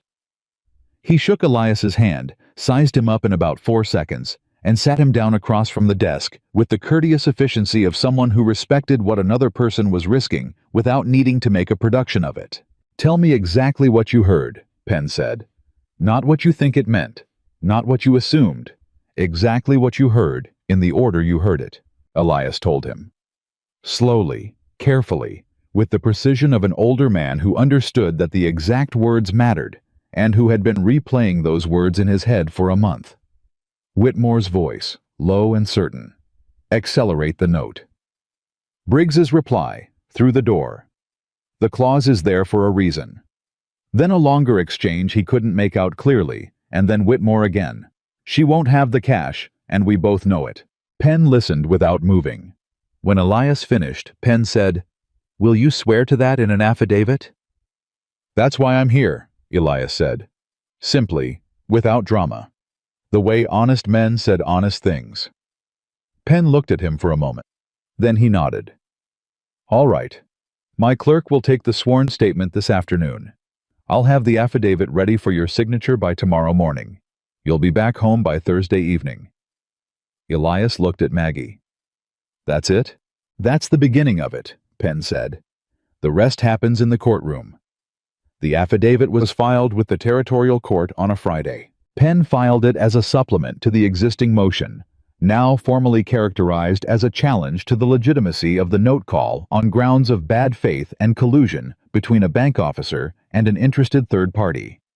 He sent copies simultaneously to the bank's board of directors and to the Territorial Banking Commissioner's office in Cheyenne, which was a move he explained to Maggie in a brief letter that arrived the same week. "The banking commissioner is not my primary strategy," he wrote. "But regulators respond to documentation the way fire responds to oxygen. I have given them something to breathe on. Whether they act is not in our control. What is in our control is the court hearing, which is scheduled for the 14th of October. You will need to be present. Bring everything." October 14th. She counted backward from that date and forward from today, and understood that she had 26 days to keep everything together and intact. The ranch, the animals, the breeding program, her own composure, while Whitmore and Briggs figured out what had been filed against them and decided how to respond. She didn't have long to wait to find out how they intended to respond. The trouble came from a direction she hadn't fully anticipated, which she later concluded was her own fault for focusing too hard on the threat she could see. On a Sunday morning, the second week of September, her barn caught fire. She smelled it before she heard it, the particular smell of burning hay that was different from every other burning smell, dense and sweet and wrong, pulling her out of a dead sleep in the dark hours before dawn, with a speed that bypassed thought entirely. She was out the door in her boots and coat before she was fully awake, and she could see the orange light against the east wall of the barn before she'd gone 10 yards from the house. The fire had started in the hay storage on the south side. The hay was dry, the summer had been relentless, and it caught fast and moved faster, and by the time she got to the barn, the south wall was fully involved, and the smoke inside was thick enough that the horses were screaming. She did not think. She went in. She got Guardian out first, because his stall was nearest the door, and because her hands found his lead in the dark, and smoke without her directing them to. Muscle memory, and something older than memory, both operating at once. He came without hesitation, pressed close against her side, letting her move him in the darkness, because he trusted her movement, even when the world around him was terror. She got him to the paddock and went back. She got both mares out. One of them fought her. Understandably, the reasonable response to fire was to be anywhere but near the person dragging you toward it. And Maggie talked to her in a low, constant voice that she could not have reproduced afterward, because she didn't know what she said, only that she kept saying it, kept her hands steady, kept moving, kept the mare moving. She couldn't save the hay. By the time she had all the animals clear and the neighbors had seen the light and come, Garrett arrived first, riding hard from 8 miles south with 2 of his men behind him. The south wall was gone, and the roof of the hay storage section had come down. Garrett's men worked the water line from her well and held the rest of the barn from going, barely, the main structure standing scorched and smoke-darkened, but standing. She stood outside the paddock in the dawn light, covered in soot, her hands shaking for the first time in 3 years of not letting them shake, and looked at what was left. Guardian was beside her. He had pressed his nose to her shoulder and left it there, his breath slow and even against her coat, and she put her hand on his neck and held on for a moment, with a grip that was less graceful than she'd have liked. Garrett came to stand beside her. He looked at the barn. He looked at her. He had the sense not to say the things people said in these moments, the sorry for your losses, and the at least nobody was hurts, because he understood that she knew what she'd lost and what she hadn't and didn't need it narrated. "Origin?" he said. "I don't know yet," she said. "Where did it start?" "South wall, hay storage." He was quiet for a moment. "Your hay was stored dry. I've seen your barn. You're careful." "Yes," she said. "Dry hay doesn't just start burning," he said. "No," she said. "It doesn't." They stood with that between them for a moment. "I've got hay I can spare," Garrett said. "Enough to get you through to the next cutting. Don't argue with me about it." She wasn't going to argue with him about it. She was too tired and too relieved about the horses to have any argument in her just then. "Thank you," she said. "You need to tell your lawyer," Garrett said. "I know. Today," he said. "Not next week. Today." She wrote to Penn that afternoon with her hands still tracking faint soot marks across the paper. She told him what had happened, where the fire started, what she suspected, and what she could and couldn't prove.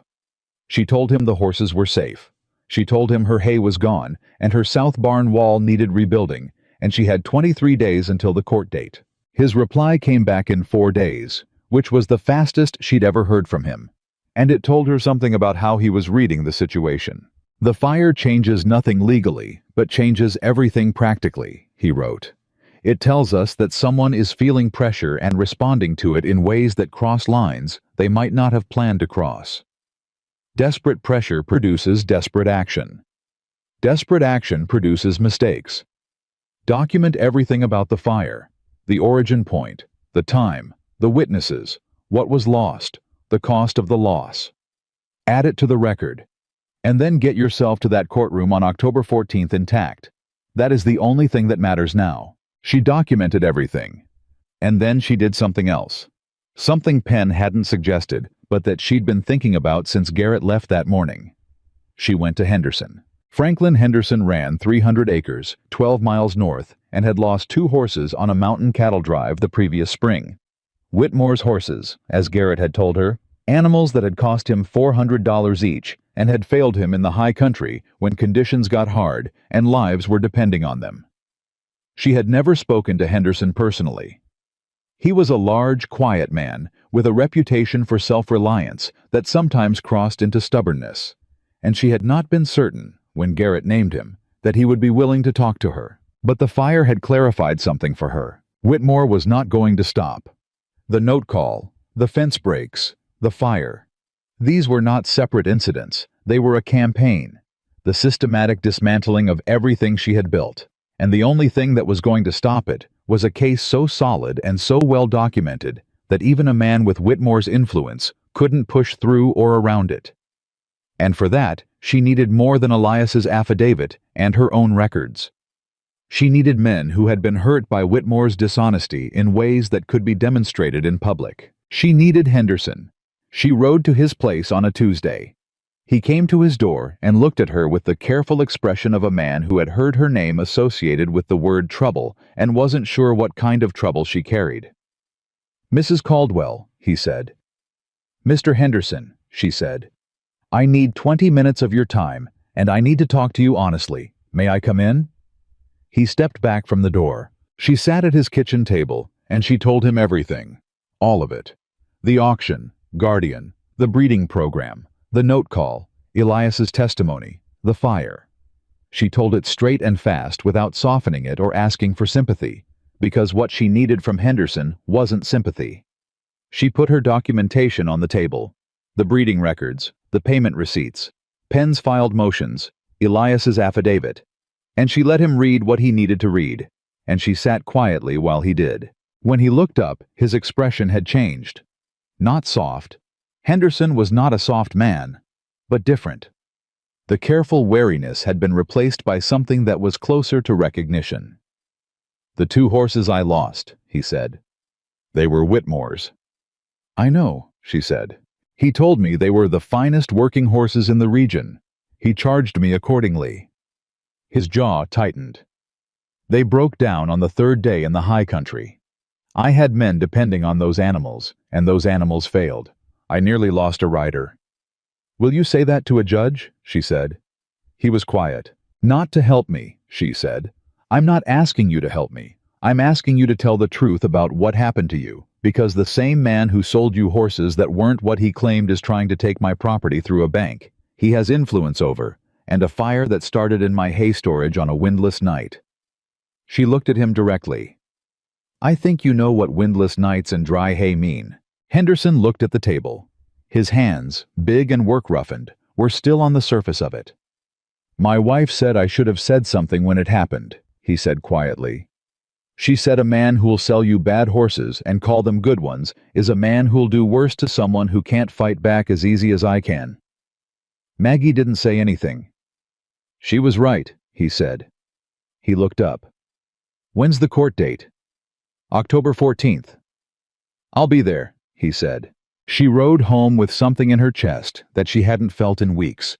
Not quite hope. She'd been careful with hope since the letter from the bank. But something adjacent to it. Something that felt like the possibility of winning. She told Clara that evening, and Clara listened with the focused attention she always brought to information that mattered. And when Maggie finished, Clara sat for a moment and then said, "Crawford." "What about Crawford?"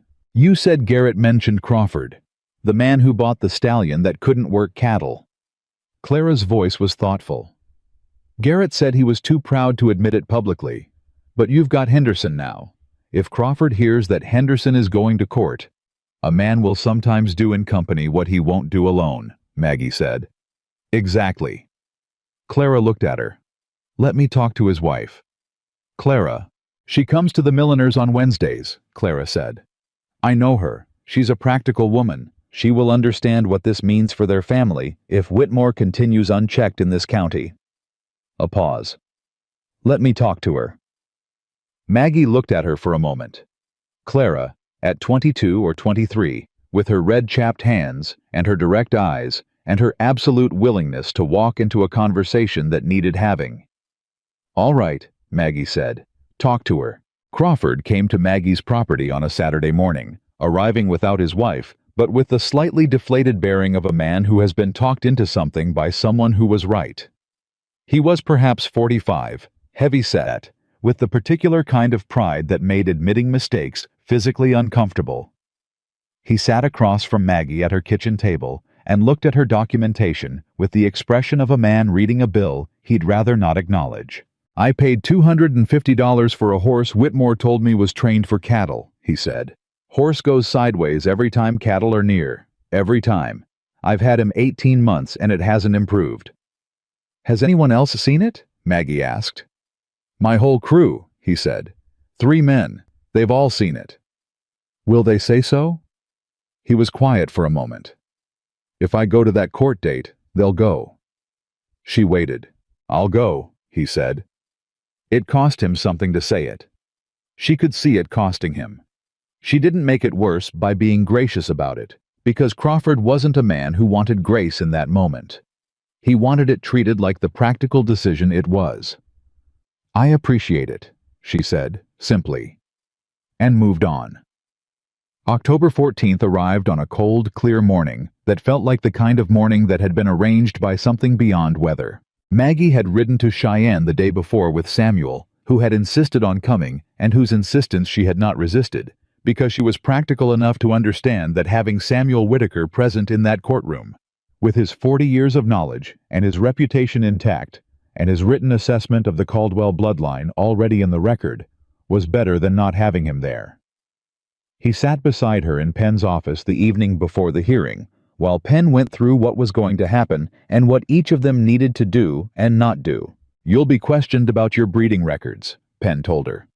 "The bank's lawyer will try to argue that the operation is speculative, that it doesn't represent a documentable increase in collateral value, because the animals haven't sold in sufficient quantities to establish market price." "River sold for $60, she said. "To a working rancher who could have bought a finished horse for that price from several other operations and chose not to." "I'll establish that," Penn said. "What I need from you is composure. No anger, no emotion. Just the facts, in the order they happened, with the documentation to support them." "That's what I've been doing for 3 years, she said. He looked at her. "Yes," he said. "I know." The courtroom was not large. It was a territorial courtroom in a working town, plain and functional, with the particular quality of spaces that had seen a lot of human difficulty and absorbed it without comment. Judge Harlan Oates presided. A thin man of perhaps 60, with sharp eyes behind wire-rimmed glasses, and the unhurried manner of a person who had learned that rushing a proceeding produced worse outcomes than patience. Whitmore was there with a lawyer. Maggie didn't know, a man from Denver by the look of his coat, expensive and polished and carrying the easy confidence of someone accustomed to winning. Briggs sat behind Whitmore, not as a party to the proceeding. Penn had structured it carefully to focus initially on the bank's conduct rather than the conspiracy between Briggs and Whitmore, the larger charge to be built from the foundation of the smaller. But his presence was its own statement, the presence of a man who expected the proceeding to go his way and wanted to watch it do so. Elias was there. Henderson was there, sitting with his hat in his hands and his jaw set. Crawford had come with two of his ranch hands and sat in the row behind Henderson with the expression of a man who had made a decision and was going to live with it. Garrett had come. She hadn't asked him to come. He was simply there when she arrived, standing near the back of the room, and when he caught her eye, he gave her one brief nod. Not reassurance, not performance, just acknowledgement. "I see you. I'm here." She sat at the table with Penn and Samuel and put her hands flat on the surface and kept them there. The proceedings began. Penn was methodical. He established the payment record first. 4 years of consistent payments, not one missed, not one late. The receipts entered into the record one by one, with calm deliberation. The bank's lawyer objected twice on procedural grounds and was overruled both times by Judge Oates, who seemed to have a tolerance for procedure that did not extend to using it as obstruction. Then Penn established the breeding records. Guardian's acquisition, the documented temperament assessment by Samuel Whitaker, the breeding program's design and execution, River's sale to Tom Garrett for $60. Garrett's subsequent characterization of River as the best young working horse he'd acquired in 6 years. Samuel was called to speak, and did so with the precise, unembellished authority of a man who had spent his entire adult life studying something and knew more about it than anyone in the room.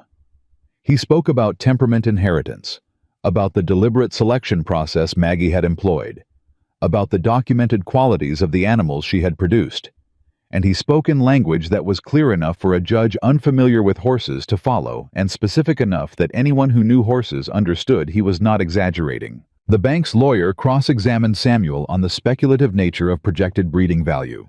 Samuel looked at him with the patient expression of a man who had been asked a foolish question and was deciding how to answer it without being unkind. "Sir," he said, "if you purchase an acre of good farmland and plant it well and manage it well, the crop it produces has value regardless of whether you've sold it yet. The value is demonstrable. It exists. It can be assessed by anyone with the knowledge to assess it. I have that knowledge. The value is not speculative. The only speculation is whether a judge will recognize it." Judge Oates made a small sound that was not quite a smile. The bank's lawyer moved on. Then Penn called Elias. The courtroom went very quiet in the way that spaces went quiet when something that had been behind a door was about to come through it. Whitmore, at the other table, shifted in his chair. A small movement, barely perceptible, but Maggie was watching for it and she caught it. Elias told his story exactly as he had told it to Penn. The same words, the same order, the same plain and unembellished delivery of a man who was saying what he heard because he heard it and there was no other reason to be here. Accelerate the note. The clause is there for a reason. She won't have the cash and we both know it. The bank's lawyer cross-examined with considerable vigor, suggesting that Elias had misheard, that the voices through a door were unreliable, that an old man's memory after a month was not the same as what was actually said. Elias listened to each suggestion with the patience of someone who had spent 60 years being underestimated and had learned to outlast it. "Sir," Elias said, at the end of a particularly aggressive series of questions, "I've run a feed store in this county for 25 years. I know Charles Whitmore's voice the way I know the sound of my own gate. And I know what I heard." Henderson was next. He spoke about the horses, the mountain drive, the near loss of a rider. He was not a man who dramatized things, which made the plain account of what happened more affecting than any dramatic telling could have been. The bank's lawyer tried to characterize the horse failure as a training issue rather than a misrepresentation, and Henderson looked at him with the steady eyes of a working rancher who had been putting his life on the line in rough country for 30 years. "I told Whitmore exactly what I needed those horses for before I bought them," he said. "He told me they were suited to the work. They weren't. That's not a training issue. That's a lie. Crawford's ranch hands testified briefly about the stallion that couldn't work cattle. Crawford himself said almost nothing. He let his men speak and sat with his jaw tight and his hands quiet, and the restraint of it, the visible cost of sitting there and letting himself be part of this, said something about his character that Maggie thought she might have underestimated. The bank's lawyer gave a closing argument that was technically proficient and emotionally hollow, the kind of argument that relied on the other side not having the evidence it had. Judge Oates listened to it with an attentiveness that gave away nothing. Then Penn spoke. He spoke for 20 minutes, and he did not raise his voice once. He laid out the payment record, and the collateral value, and the documented increase in that value through the breeding program, and then he laid out Elias's testimony and the pattern of fence breaks and the fire, each element placed beside the next, the way you placed stones in a wall, each one bearing the weight of the next, the whole structure becoming something stronger than any single piece. "Your Honor," he said at the end, "this note call was not the legitimate exercise of a contractual clause. It was an instrument. It was used deliberately by a bank officer with a personal financial relationship to the party who would benefit from the forced transfer of property, to achieve an outcome that the market had failed to produce for that party. The woman sitting at this table built something real from $28 and 3 years of work in the face of sustained mockery, deliberate obstruction, and ultimately what we believe to be coordinated arson. The question before this court is whether the law of this territory protects that kind of work, or whether it protects the men who would take it from her, because they have more money and more influence, and assumed they had more power. We believe, respectfully, that it protects the work." The courtroom was very quiet. Judge Oates looked at the papers before him for a long time. Then he looked up. "I'm going to take this under advisement," he said. "I expect to have a ruling within the week. In the meantime, the note call is stayed. The bank may not proceed against the property pending my ruling, and I am referring the matter of the fire to the county sheriff's office for investigation, with a specific request that they examine the origin point and any connections to interested parties." He looked over the top of his glasses at Whitmore's table, briefly and without expression, and then looked back at his papers. "Court is adjourned." The sound in the room when the gavel came down was not loud. It was a collective exhale, the sound of people who had been holding their breath releasing it at approximately the same moment. Maggie sat at the table and did not move for a moment, her hands still flat on the surface, while around her people began to stir and speak. Penn sat down beside her. "It's a stay," he said quietly. "Not a ruling. Don't celebrate yet." "I know," she said, "but the referral to the sheriff is significant. He's signaling what he thinks happened." "I know that too," she said. She looked across the room. Whitmore was standing, speaking quietly and rapidly to his lawyer, his back partially turned to the room. Briggs had gone pale in the particular way of men who had operated in the comfortable assumption that their actions were invisible and have just discovered they were not. The Denver lawyer was listening to Whitmore with the expression of a man revising his assessment of a situation he'd assumed was simpler than it was. Elias caught her eye from across the room. He gave her a small nod. She gave him one back. Garrett was moving toward the door. He paused, looked at her, and said, not loudly, just clearly, across the space between them, "Good day, Mrs. Caldwell." "Good day, Mr. Garrett," she said. She looked at Samuel, who was packing up the breeding documentation with the methodical care he brought to everything, and he looked back at her with an expression that was as close to satisfied as Samuel Whitaker's face generally got. "Well," he said. "Well," she said. The ruling came on a Wednesday, 6 days later, delivered by messenger to her property in the early afternoon.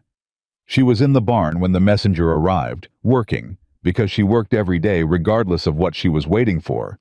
It was the only philosophy she had found that actually sustained a person through the long uncertainty of difficult things.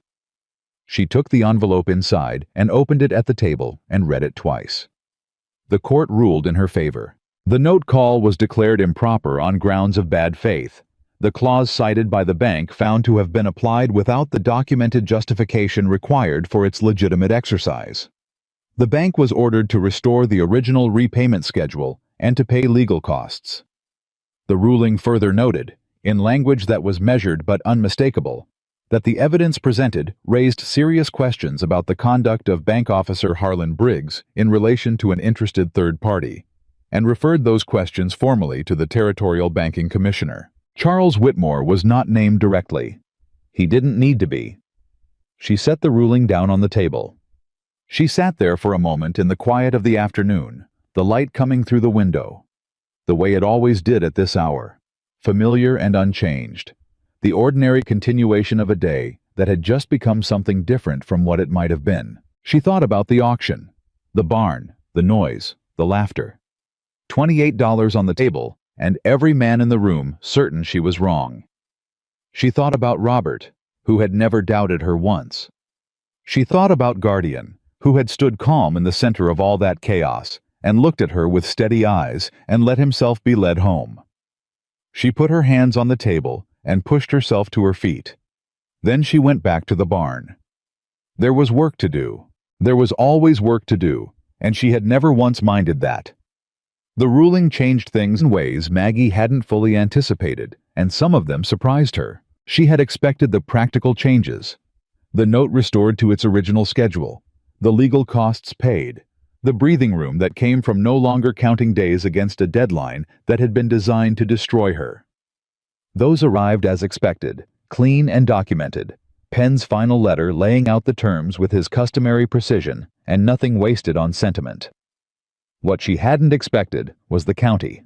The story moved through Willow Creek, the way water moved through dry ground. Fast, thorough, finding every crack and filling it. She hadn't told it herself. She hadn't needed to. Elias told it, because Elias had been there and had done the right thing and had no particular interest in pretending otherwise. Garrett told it, in the plain, factual way he told most things, which made it more believable than any more dramatic version would have been. Crawford's ranch hands told it, and Henderson told it, and eventually Crawford himself told it to men he trusted, which in a county the size of Willow Creek meant it reached everyone within a fortnight. People came to different conclusions about different parts of it. Some focused on Whitmore, who had quietly and rapidly reduced his public presence in the county in the weeks following the ruling. There was talk that his Denver lawyer had advised him strongly against any further action, and that the Territorial Banking Commissioner's inquiry into Briggs's conduct had produced consequences that neither man had considered when the plan seemed simple. Briggs resigned from the bank's board before the inquiry concluded, which was the kind of action that told its own story to anyone paying attention. Some people focused on Elias, who returned to his feed store and opened it the Monday after Cheyenne and never said a word about it to anyone who didn't ask, and who found over the following months that his business had become quietly, steadily busier in ways he attributed to nothing in particular, and that other people attributed to the specific thing that happened when a community decided a man had done something worth rewarding. But most people, eventually, focused on the horses.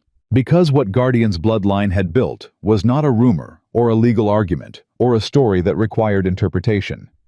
It was animals. Real, working animals that men had bought and ridden and depended on in the ordinary brutal conditions of Western life, and that had performed in ways that more expensive, more celebrated horses had not. River was in Henderson's territory by then, doing work that put him in front of men who understood horses, and what those men said about him reached other men who understood horses, and the word moved. By the spring of 1886, Maggie had more inquiries than she had horses to sell. It was the problem she had dreamed about having and had not entirely prepared for when it arrived, because the reality of it was more complicated than the dream. She had 4 mares in various stages of breeding and 2 young offspring not yet ready for sale, and Guardian himself, 9 years old now, moving a little slower in the cold mornings, but still steady, still calm, still watching everything with those dark, patient eyes that had first stopped her in Harlan Briggs's barn 4 years ago. She was managing it alone, which was what she had always done and what was becoming, with the increased volume of work, genuinely unsustainable. Clara said so on a Wednesday morning in April, sitting at Maggie's kitchen table with the directness she had never once softened in 5 years of friendship. "You need help," she said. "I know," Maggie said. "Not someday help, now help." Clara looked at her. You cannot run this operation at this scale by yourself. You're going to break something, the animals or yourself. And either one is a problem you can't afford." "I know that too," Maggie said. "Then what are you going to do about it?" Maggie was quiet for a moment. She had been thinking about this for several weeks, turning it over, assessing what she needed and what she could afford and what kind of help actually matched the work. "I need someone who understands horses," she said. "Not just someone who can lift and carry. Someone who sees what I see when I look at them." Clara was quiet for a moment. Then she said, "I know someone." His name was Daniel Aldridge. Clara had known him for 2 years, had mentioned him occasionally in passing, a man who had spent a decade on cattle drives and had come off the trail with a reputation for horse handling that his former employers talked about in the specific, superlative terms that working men used when they really meant something. He was 38, had run his own small horse operation in Montana for 3 years before a drought, and a run of bad luck had ended it, and had come south looking for work that matched what he knew how to do. He arrived on a Thursday morning in May. Maggie was in the paddock with one of the young mares when she heard the horse on the track, and she looked up and assessed him before he'd dismounted, the way she assessed everything, quickly, from the outside in, watching how he handled his animal, rather than how he presented himself. He rode easy, no unnecessary movement, hands quiet on the reins, and when he dismounted, he gave his horse a moment before tying him, letting the animal settle, which was the kind of small, habitual courtesy that told her what she needed to know before he'd said a word. How was a lean, weathered man with the sun-creased look of someone who had spent most of his adult life outdoors, and he came to the fence rail and looked at the mare in the paddock and said nothing for a moment, just looked. "She's second generation," Maggie said. "From the sorrel?" he said. She looked at him. "You've heard about Guardian." "Ma'am," he said. "Anyone in 3 counties who works horses has heard about Guardian." He looked back at the mare. "She's got his eye, same kind of quiet in it." "She does," Maggie said. He turned from the paddock and looked at her directly, which she appreciated. She disliked men who talked to the fence post instead of the person. "Clara tells me you need help," he said. "I'm looking for work that's worth doing. Those 2 things might fit together." "They might," she said. "Come look at the rest of them." She walked him through the operation that morning. The animals, the breeding records, the selection criteria she used, the qualities she was working to establish and maintain across generations. She talked for a long time, and he asked questions at the right moments, the kind of questions that told her he was listening and thinking, rather than waiting for her to finish so he could say what he'd already decided. When she showed him the documentation, he read it carefully, which not everyone did, and when he looked up, he had the expression of a man who had understood something he hadn't been certain he would. "This is not a small thing you're building," he said. "No," she said. "And you've been doing it alone?" "Yes."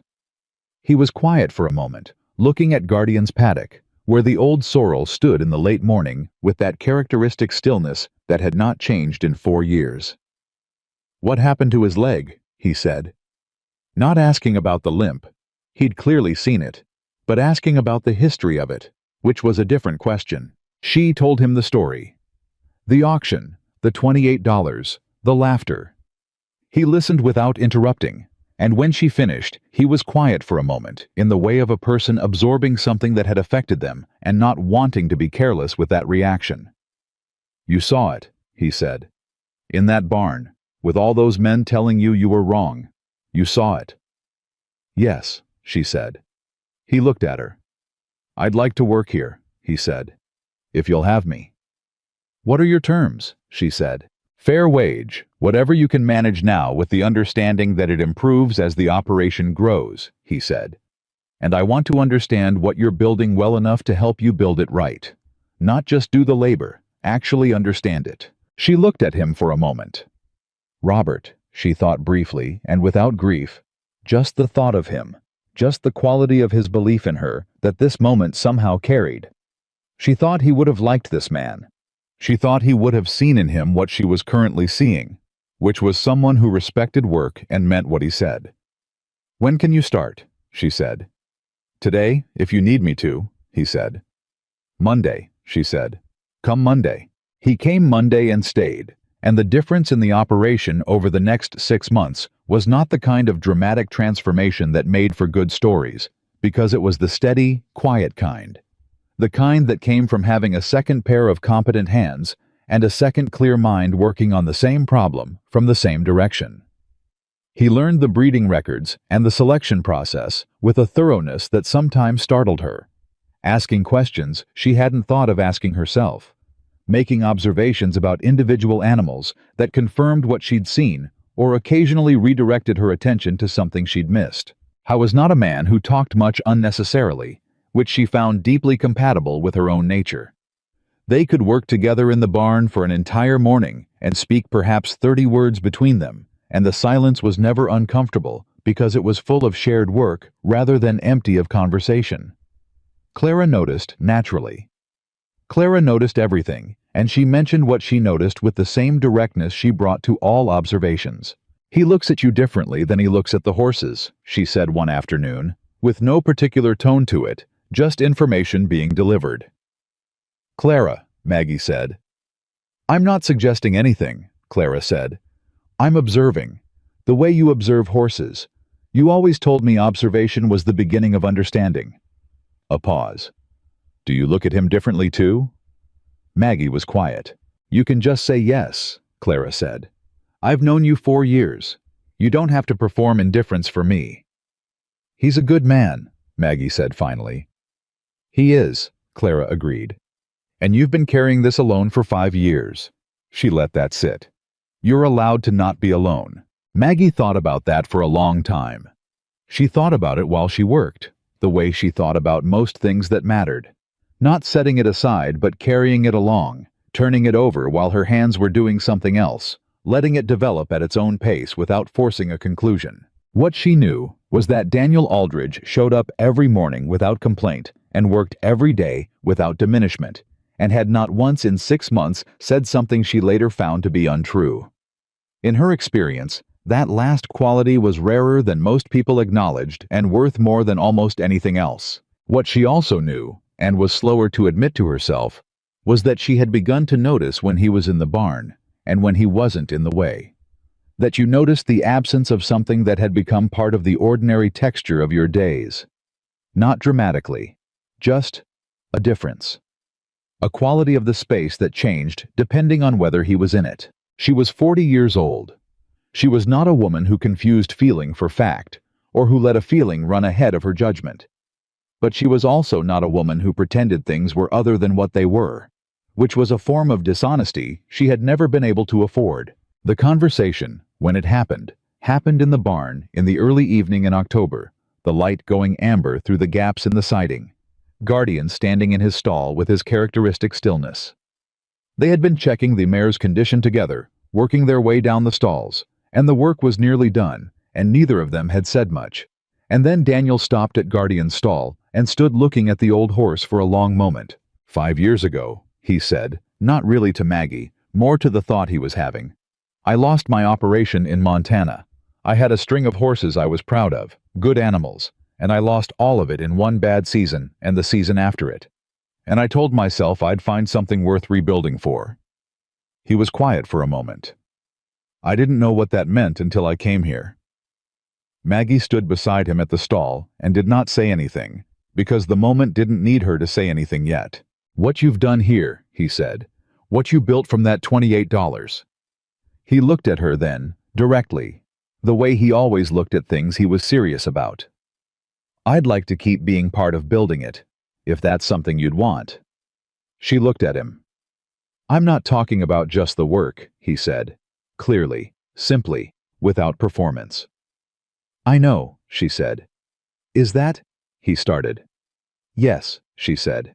He let out a breath, which was the most unguarded she had ever seen him, and something in her chest expanded at it, at the fact of a composed man being briefly, visibly relieved, at the humanness of it, at the way it told her that he'd been carrying this the same way she had. All right then, he said. All right, she said. Guardian moved in his stall, shifting his weight, and they both looked at him, and the horse looked back at both of them with those dark, patient eyes. And Maggie felt something she hadn't felt since the morning after Robert's funeral, when she'd understood clearly for the first time what alone meant. She felt it reverse, simply and completely. Not gone, the knowledge of alone, but no longer the present condition. They married the following spring, in May of 1887, in a ceremony that was small and plain, and attended by the people who mattered. Samuel, who sat in the front row with the expression of a man who found this outcome entirely reasonable. Clara, who cried in the bright, unashamed way of a person who has been hoping for something and is glad to see it arrive. Garrett and Henderson and Elias, who came because they were part of what had been built and understood that this was part of it too. Maggie wore a dress that was not the dark practical one. She had made this one herself, over the winter, from fabric Clara had brought from the milliners. A deep blue that Clara had picked out with the authority of a woman who knew what colors did for people and wasn't going to pretend otherwise. Daniel stood beside her with his hat in his hand and said what he meant to say in the plain, direct way he said everything, and she said what she meant to say the same way. And it was enough. It was more than enough. It was the kind of ceremony that felt true because it was no performance, no inflation. Just two people who had each carried something heavy for a long time, choosing to carry things together going forward. The years that followed were the years of growth, not the explosive growth of legend, or the dramatic arc of a story that required everything to change at once. The real kind, the kind that built on itself slowly and became something you only fully understood when you looked back from sufficient distance. The Caldwell operation expanded by one or two animals at a time, each addition chosen with the same patience and precision that had characterized the breeding program from the beginning. Daniel's knowledge of working horses from the trail-driving tradition deepened what Maggie had built with her instinct and her father's teaching, and the combination produced a selection process that became more refined with every season. Guardian's offspring spread across 3 counties, then 4, carried by the natural motion of working ranchers who told other working ranchers what they had found. The reputation was built not through advertising or auction showmanship, but through performance. Horses that worked when the conditions got hard, that stayed steady when other animals panicked, that the men who rode them talked about with the particular warmth reserved for tools they had trusted with their lives and that had not failed them. Samuel came by regularly until his health began to decline in the winter of 1889, arriving with less frequency but no less sharpness, sitting at their kitchen table with coffee and looking at the updated breeding records and asking questions that cut directly to whatever Maggie and Daniel were currently thinking hardest about. He had the gift of knowing what you were uncertain of before you said so, and asking about it in a way that helped you arrive at the answer yourself, rather than giving it to you, which was the rarest and most valuable kind of help. In the spring of 1890, when Guardian was 17 years old, the drought came. It was the kind of drought that people in that region talked about for 30 years afterward, the kind that arrived without the usual warning signs, and stayed past the point where anyone had planned for it to stay. Rivers reduced to threads. Grass burned off to roots. Cattle suffered. The early season optimism of 3 counties turned to grim, daily calculation by midsummer. How much feed remained? How many animals could be sustained through what was likely to be a brutal winter? What the acceptable losses were and what could be prevented? Maggie heard about Henderson's situation in July, through Garrett, who came by the property with the look of a man carrying news he hadn't figured out how to frame yet. Henderson's mountain drive is in trouble, he said. 2 of his horses have gone lame in the high country. He's got cattle up there, and not enough reliable animals to bring them down before conditions worsen. Maggie looked at Daniel. River, Daniel said. River's not mine anymore, she said. No, but Henderson will listen to you about what River can handle, he said. And we've got 2 others that are ready and sound. She went to Henderson herself. She rode to his property and told him what she was offering. 2 animals from the current Caldwell line, loaned, not sold, for the duration of the mountain drive. She told him what they could do and what to expect from them and how to handle them in difficult conditions. Henderson listened with the careful attention of a man who had learned, in a Cheyenne courtroom, that Maggie Caldwell's assessments of her horses were worth taking seriously. What do you want for it? He said. Nothing yet, she said. If they bring your cattle down safely, tell people what did it and where the horses came from. That's enough." He looked at her for a moment. "Maggie," he said, "you could charge me a great deal of money for this." "I know," she said. "But you were in that courtroom when it mattered. And the drought is hurting people who didn't do anything to deserve it, and I have something that can help." She looked at him directly. "Let it help." He sent word back 3 weeks later from the mountain. The 2 Caldwell horses had brought the cattle down.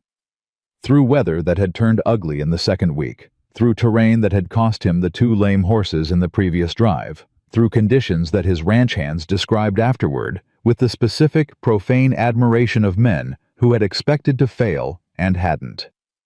River, Henderson's River, Guardian's first son, had led the way down a section of trail that another horse had refused, moving forward with the steady composure that was his inheritance and his character both. The story of the mountain drive moved through the county the way the earlier story had, fast and thorough. But this time it carried a different weight because there was no controversy in it, no legal argument, no competing narratives. Just the plain account of what had happened and what animals had done it and where those animals came from. The inquiries tripled. Maggie and Daniel spent an entire evening at the kitchen table with the breeding records spread between them, working through what they could reasonably produce and in what time frame and at what price. And the conversation was the kind they'd been having for 3 years now. Practical, direct, occasionally disagreeing, and working through the disagreement without heat, arriving together at conclusions that were better than either would have reached alone. "We need to formalize it," Daniel said. "The pricing, the selection criteria, what we guarantee and what we don't." "Samuel always said the reputation should do the selling," she said. "It is doing the selling," he said. "Now we need the structure to match what the reputation has already built." He looked at her across the table. "This isn't a struggling ranch operation anymore, Maggie. It hasn't been for a year. We need to run it like what it actually is." She thought about that. "What do you think it actually is?" He was quiet for a moment.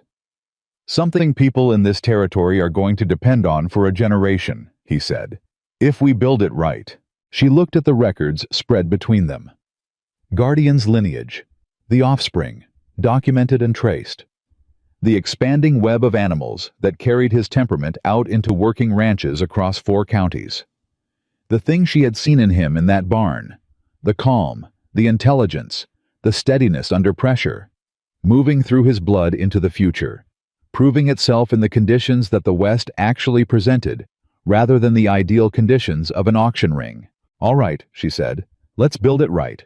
They formalized the operation in the fall of 1890, working with Penn to establish proper documentation of the bloodline and the terms of sale, a written guarantee that was unusual for the time.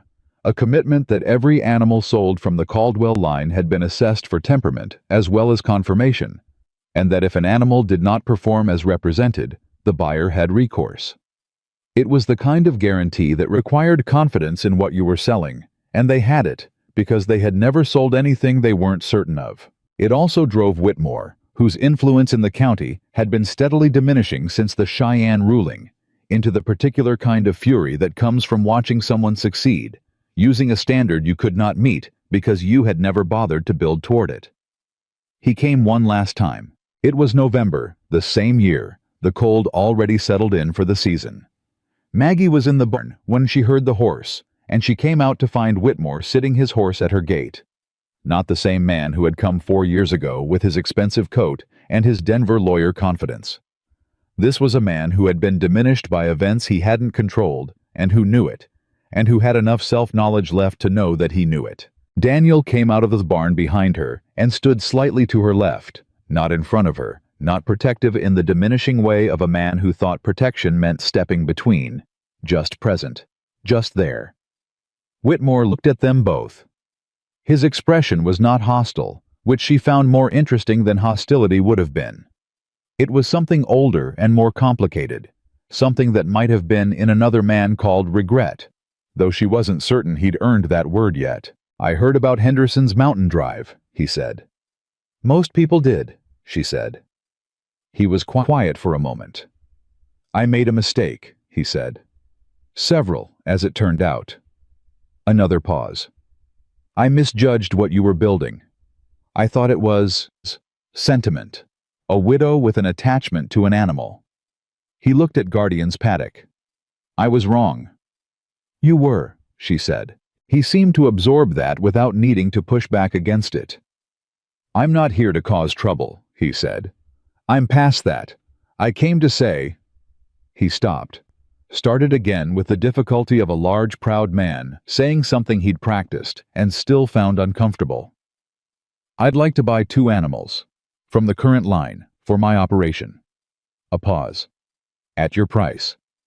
The quiet stretched between them. She looked at him for a long time. She thought about the fence breaks and the fire and the bank and the 90 days and the Cheyenne courtroom and the cost of every one of those things in time and fear and labor and the long, grinding uncertainty of not knowing whether she would still have this land, these animals, this life she had built from $28 and stubbornness and the ability to see what other people didn't bother to look for. She thought about what Samuel had told her years ago. The purpose of success was not to prove others wrong. It was to create something valuable enough to help others. She thought about what she had told Henderson. Let it help. She looked at Whitmore. Come back in the spring, she said. When the foals are ready, I'll have 2 that will suit your operation. He held her gaze for a moment. Something moved through his expression. Not gratitude exactly, and not surprise, but something that was close to both. He nodded once, touched his hat brim, rode out. Daniel stood beside her watching him go. You sure about that? He said. No, she said, but I think it's right. He considered that. Samuel would agree, he said. Yes, she said. He would.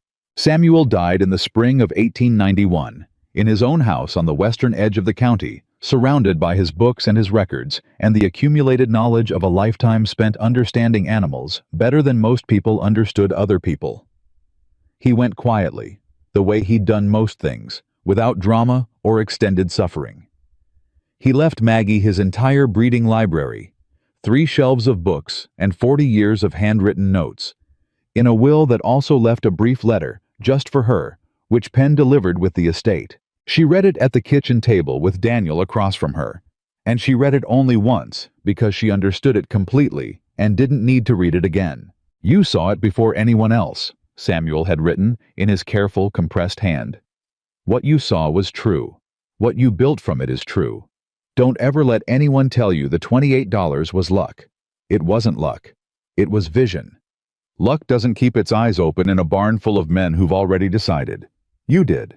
That's the whole story. That's the only story. She folded the letter and put it in the box where she kept the important documents, the breeding records and the payment receipts, and Penn's ruling from the Cheyenne court and the cloth-covered journal with the fence breaks dated in her handwriting. And she sat quietly for a moment. All right, Daniel said. Yes, she said. All right. Guardian lived until the summer of 1893. I was 20 years old, which was a long life for a horse who had started his against considerable odds, and he moved through his last year the way he had moved through all the others, deliberately, calmly, with that quality of attention to the world around him that had first stopped Maggie in the auction barn 11 years before. His leg had stiffened further with age, and he needed more time in the mornings to work through it, and she gave him that time without rushing him, because she had never rushed him into anything in 11 years and wasn't about to start. She was with him at the end. She sat with him in the barn in the early morning of a July day when the summer was at its full height, the hay smell and the horse smell and the quality of the light the same as they had always been in that barn, unchanged in all the years she'd been working in it. His breathing had slowed through the night, and she had known, in the practical way she knew things about animals, that this was the morning. She put her hand on his neck and stayed there. She thought about the auction. She thought about his calm eyes in the middle of all that noise, looking back at her like she was the only steady thing in the room. She thought about the $28 on the table and every man in that barn knowing she was wrong. She thought about the first foal, River, and the Cheyenne courtroom, and Samuel at the paddock rail saying it was the most important quality in a working horse, calm under pressure, and how it ran in blood if you were patient enough to cultivate it. She thought about everything that had come from a damaged colt that nobody wanted. 3 counties of horses.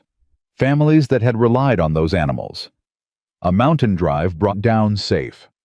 Working men who trusted the Caldwell name the way they trusted their own judgment, which was the highest compliment a working man of that era could offer.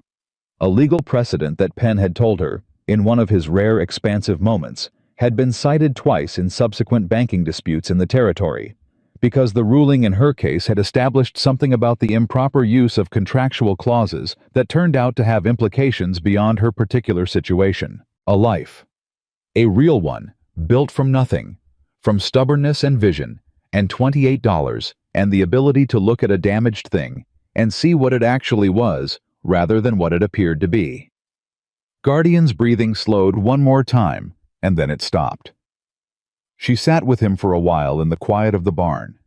Then she straightened up, slowly, and walked to the door, and stood in the July morning with her hand on the doorframe. Daniel was crossing from the house, having seen her come out, and he came to her without a word and stood beside her the way he always stood, present, solid, not requiring anything from the moment that the moment didn't already contain. "He had a good life," he said finally. "He did," she said. "He had the life he was supposed to have." They were quiet together for a moment. Then she looked out over the land. Her land, 50 acres of it that had once been considered worthless, the barn rebuilt and solid, the paddocks full of the descendants of a $20 colt that people had laughed at, the fields putting up good hay in the summer heat. Everything she had held on to and built and refused to surrender spread out before her in the ordinary brightness of a July morning. "What do you want to do?" Daniel said. She knew he meant today, practically. The decisions about Guardian and the land, and the work that continued regardless of grief. But she felt the question the way she sometimes felt his words, in more than one register at once. "Keep building," she said. She turned from the door and walked back into the work, the way she always had, the way she intended to for as long as her hands were working and her eyes were open. People talked about Maggie Caldwell for a long time after that summer. They talked about the court case and the breeding program and the drought year and Henderson's mountain drive. They talked about the $28, which had become the kind of story that a county attached to its own identity. The evidence that something important had happened here, and that the place was worth something because of it. Old Elias, who outlived Samuel and outlived Guardian both, told the story to anyone who came into the feed store and stood still long enough to hear it, which was not a short list of people. He told it the way he'd lived his part in it, plainly, without embellishment, with the specific dignity of a man who had done one important thing and was not going to pretend it was more than it was or less. She saw something in that horse, he always said, at the end of it. In that barn, with every man in the county telling her she was wrong. She saw something true, and she held on to it, and she built everything from it. He'd pause. "That's the whole thing. That's all you need to know." And it was, because that was the truth of it, the deep and irreducible truth that all the legal documents and breeding records and court rulings and drought year testimonials had accumulated around without ever superseding. A woman had looked at a broken thing in a room full of men who had already decided it was worthless, and she had seen past what it was to what it could become, and she had paid $28 for that vision, and then spent 11 years proving it was worth every cent, not because she needed to prove it to them, because she already knew it was true, and some truths are worth building your whole life on. The Caldwell horses worked the land of 3 counties for another generation after Guardian was gone, bred and selected by Maggie and Daniel with the same patience and precision that had built the line from the beginning. They carried riders through conditions that broke other animals. They protected people who depended on them. They did what they were bred to do, in the quiet, reliable, unglamorous way of things, built for truth rather than appearance. And on the gate of the Caldwell property, for as long as Maggie lived on that land, hung a small piece of wood with 2 words burned into it in careful letters. Not a sign for other people, just a reminder for herself, in the same spirit as every journal entry and every documented fence break and every receipt kept in the box with the important papers. It said, "See clearly." That was how it had started. That was how it continued. That was all it had ever needed to be.